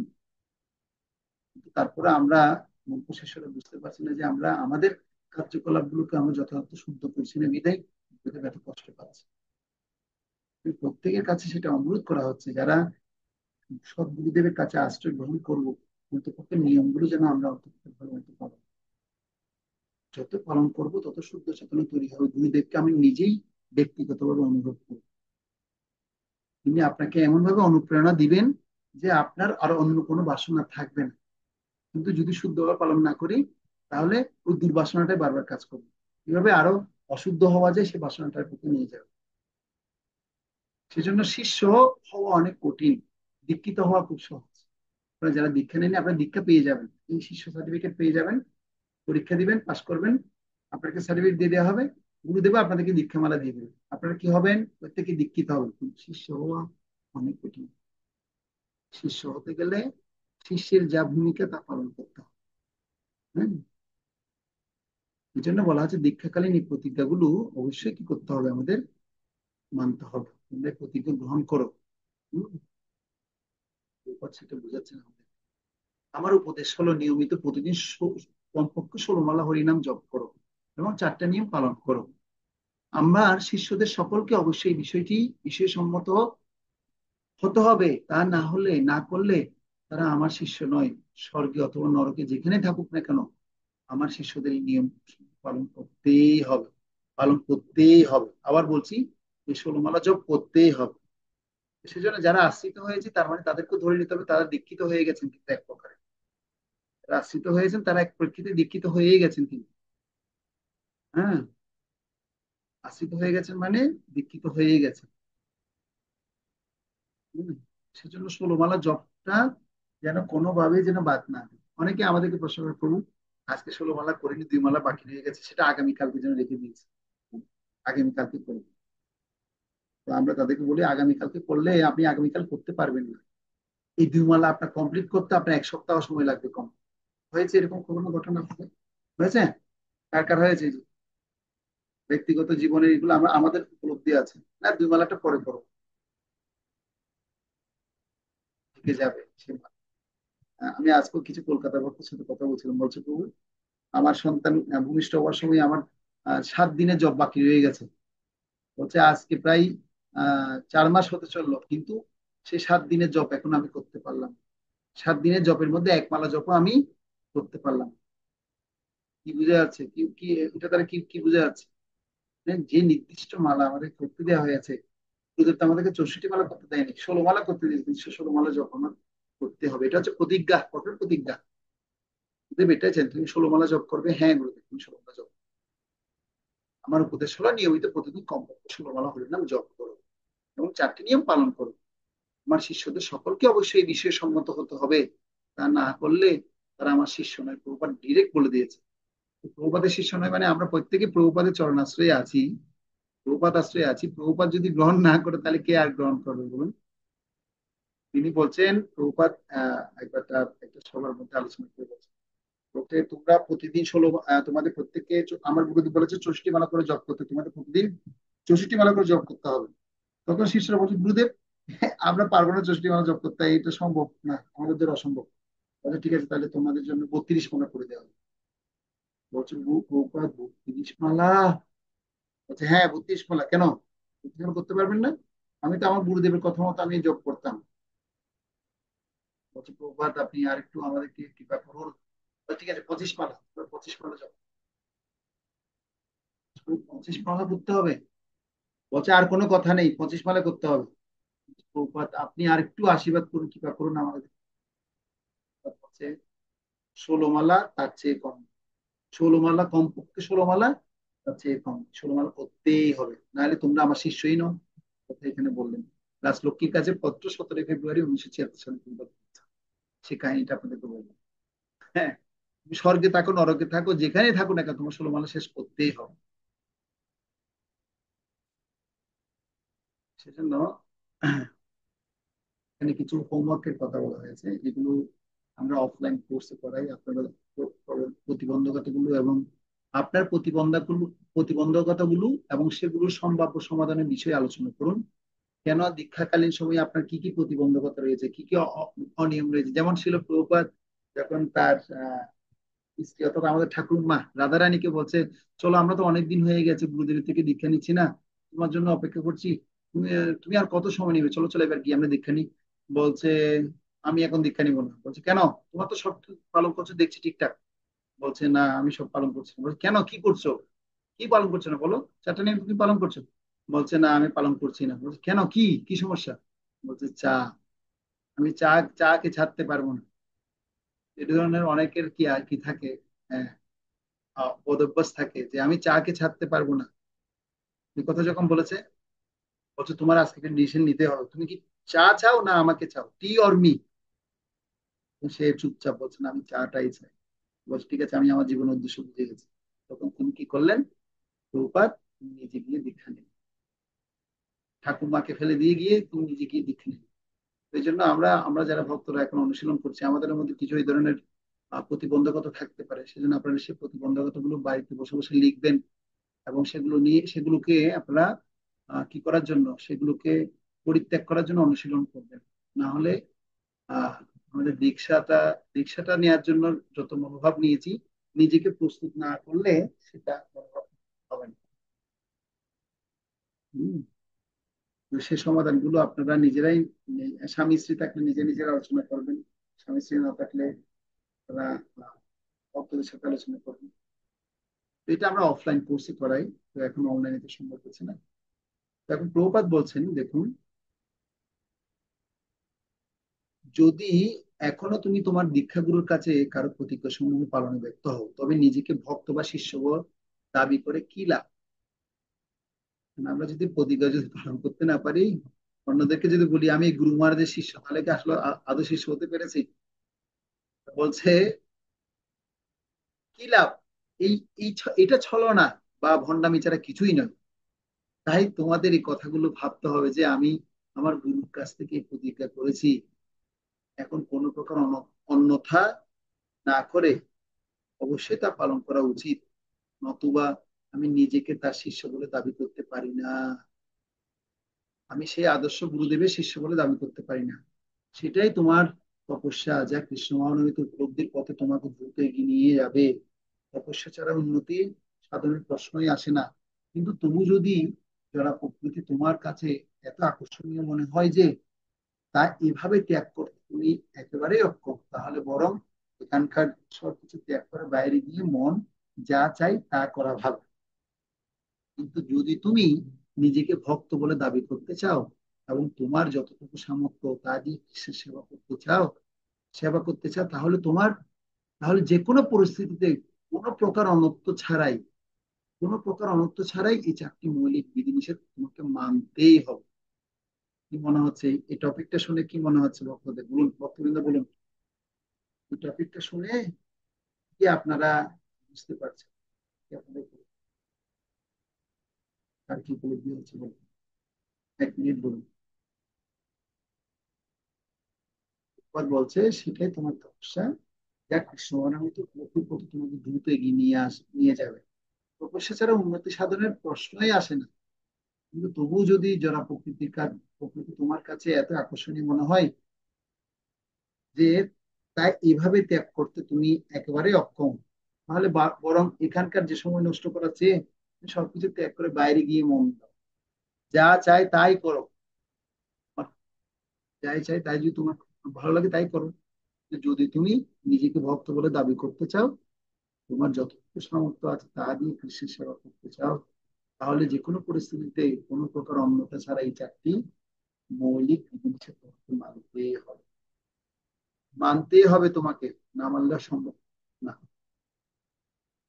সেজন্য প্রভুপাদ বলছেন অবশ্যই একবার ভুল হলে কৃষ্ণ সহজে ক্ষমা করেন। একটা কথা আছে না, আমরা ছোটবেলা শুনেছি, অজানাতে করলে পাপ, জানাতে ছাড়ে, তাই না? আর যদি জানাতে করি পাপ তাহলে কি করবে, জীবনেও ছাড়বে না। ভুল করলে মানুষ একবারকে বলা হয় ভুল। কেউ যদি একবার ভুল করে তাকে কি বলা হয়, ভুল। যদি সে ভুলটা যদি বারবার করি, তাকে ইংরেজিতে বলে ফুল। ফুল মানে কি, বোকা। ফুল মানে কি, বোকা বলা হচ্ছে তাকে। একবার ভুল করলে তাকে ক্ষমা করা যায়, বারবার ভুল করলে তাকে করা যায়। প্রভুপাদ সে কথা এখানে বলছে যে শঙ্কর্ষণের কাছে পত্র লিখে বোম্বেতে 31শে ডিসেম্বর 1972 সালে তিনি পত্রটা লিখে বলছেন যে অবশ্য অবশ্য 2-1বার ভুল হলে কৃষ্ণ সহজে ক্ষমা করবেন, কিন্তু তার বেশি হলে কৃষ্ণের জন্য ক্ষমা করাটা কঠিন হয়ে পড়তে পারে। তখন এত সময় মানে সময় ক্ষেপণ ও প্রচেষ্টা সত্ত্বেও তুমি সবকিছু হারানোর ঝুঁকিতে পড়বে। বুঝতে পারলে? শঙ্কর্ষণ, প্রভুপাদ বলছে শঙ্কর্ষণ বম্বে 31শে ডিসেম্বর 1972 সালে সে কথা বলছে। এরপর কি বলছে, খুব গুরুত্বপূর্ণ কথা, শুদ্ধিকরণের প্রক্রিয়া ভক্তের হৃদয়ে ইতিমধ্যে বর্তমান। আমরা শুদ্ধ হওয়ার প্রসেসে রয়েছি, আমরা এই প্রক্রিয়ার মধ্যে আছি, শুদ্ধ আমরা হবই। এই জন্য উন্নত স্তর থেকে ভ্রষ্ট হলে অন্তঃকরণ শুদ্ধ করার জন্য প্রায়শ্চিত্ত করার বিধান বেদে আছে। কিন্তু এখানে সেই রকম প্রায়শ্চিত্ত করার কোনো বিধান দেওয়া হয়নি, কারণ নিরন্তর পরম পুরুষোত্তম ভগবান চিন্তা করার ফলে ভক্তের হৃদয় আপনা থেকে নির্মল হয়ে যায়। যশস্তি ভক্তি ভগবতী অকিঞ্চনা সর্বেশ তত্ত্বে সমাসতে সুরা অরাব ভক্তস্তপ্ত মহৎগুণা মনোরথেন সতী ভাবত।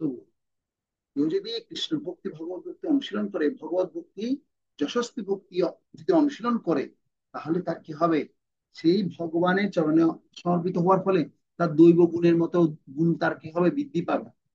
ভগবতী কিন্তু যেটা বলছেন, কিন্তু এখানে সেরকম প্রায়শ্চিত্ত করার কোনো বিধান দেওয়া হয়নি, কারণ নিরন্তর পরম পুরুষোত্তম ভগবানের চিন্তা করার ফলে ভক্তের হৃদয় আপনা থেকে নির্মল হয়ে যায়।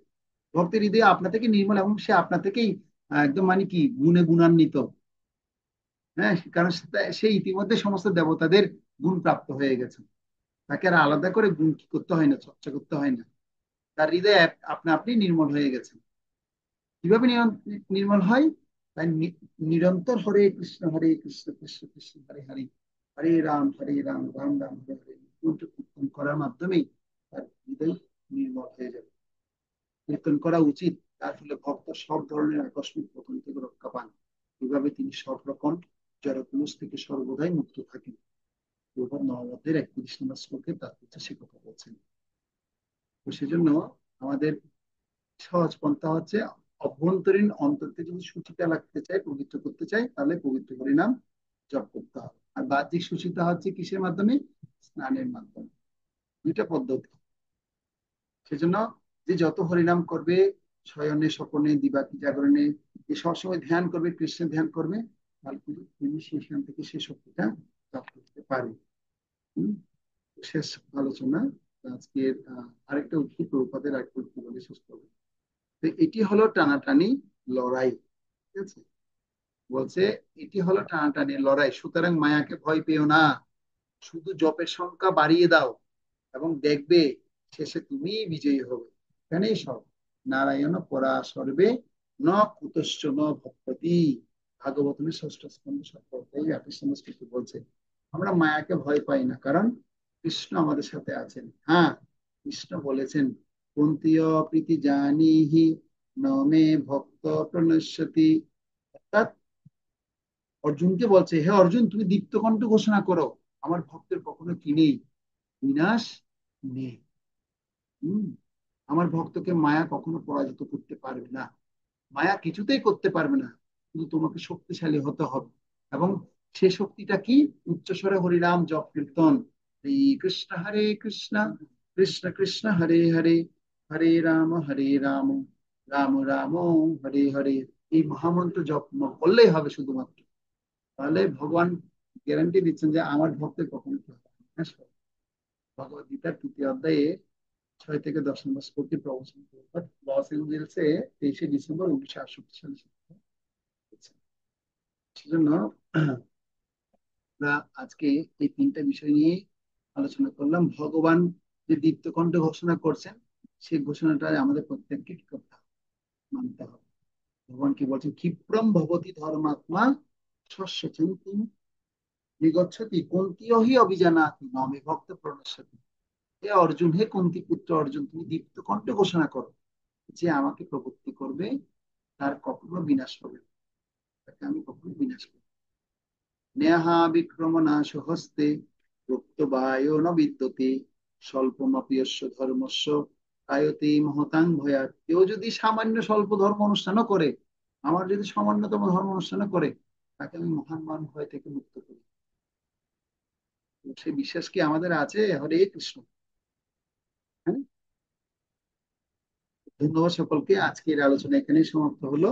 আমরা তাহলে এই 3টা বিষয়ে আলোচনা করলাম। কি কি আলোচনা করলাম আমরা একটু করে পয়েন্ট আউট করে নিই। তো আমরা আহ 2য় অধ্যায়ে গুরুদেবের সাথে সম্পর্ক স্থাপন বিষয়ে আমরা গুরুপদ আশ্রয় সম্পর্কে জানলাম। গুরুপদ আশ্রয় কি, দীক্ষা এবং শিক্ষা গুরুপদ আশ্রয় কি, হ্যাঁ, এবং কিভাবে সেটা আমরা লাভ করতে পারি, গুরু নির্বাচন কিভাবে করব। তো আমরা সময় নিব, আমরা কখনো ইমোশনালি যেন গুরু গ্রহণ না করি। সদ্গুরুদেবের যোগ্যতা বুঝে যা শুনেছি সেভাবে বিবেচনা করে আমরা গুরুদেব নির্ণয় করব। গুরুদেবের কথা শুনবো, শুনতে শুনতে যে গুরুদেব আমার হৃদয়ের মধ্যে ভালো লাগবে সেই গুরুদেবের থেকে আমরা দীক্ষা নিব। এবং যা যোগ্যতার কথা বলা হয়েছে, তিনি 6টা বেগ দমন করবেন, তিনি ষড়বেগ দমনকারী হবেন, তিনি কৃষ্ণ তত্ত্ববেত্তা হবেন, পরম্পরার ধারায় থাকবেন। তো এই সমস্ত নীতি নির্দেশন গুলো আমরা বিবেচনা করে গুরু নির্বাচন করব। এবং দীক্ষাকালীন সময়ে আমাদের যে প্রতিজ্ঞাগুলোর কথা প্রভুপাদ আমাদেরকে স্মরণ করে দিয়েছে সেগুলো আমরা অনুশীলন করব।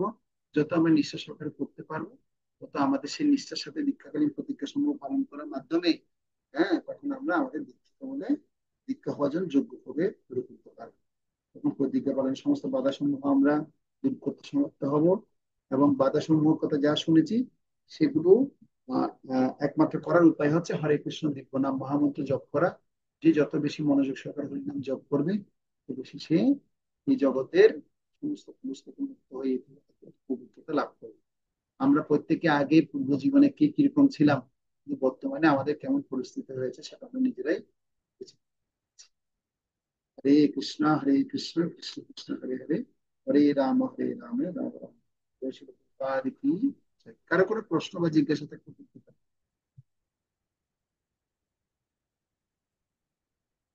প্রশ্ন আছে কারো? ঠিক আছে, প্রশ্ন না থাকলে তাহলে আমরা শেষ করছি আজকে।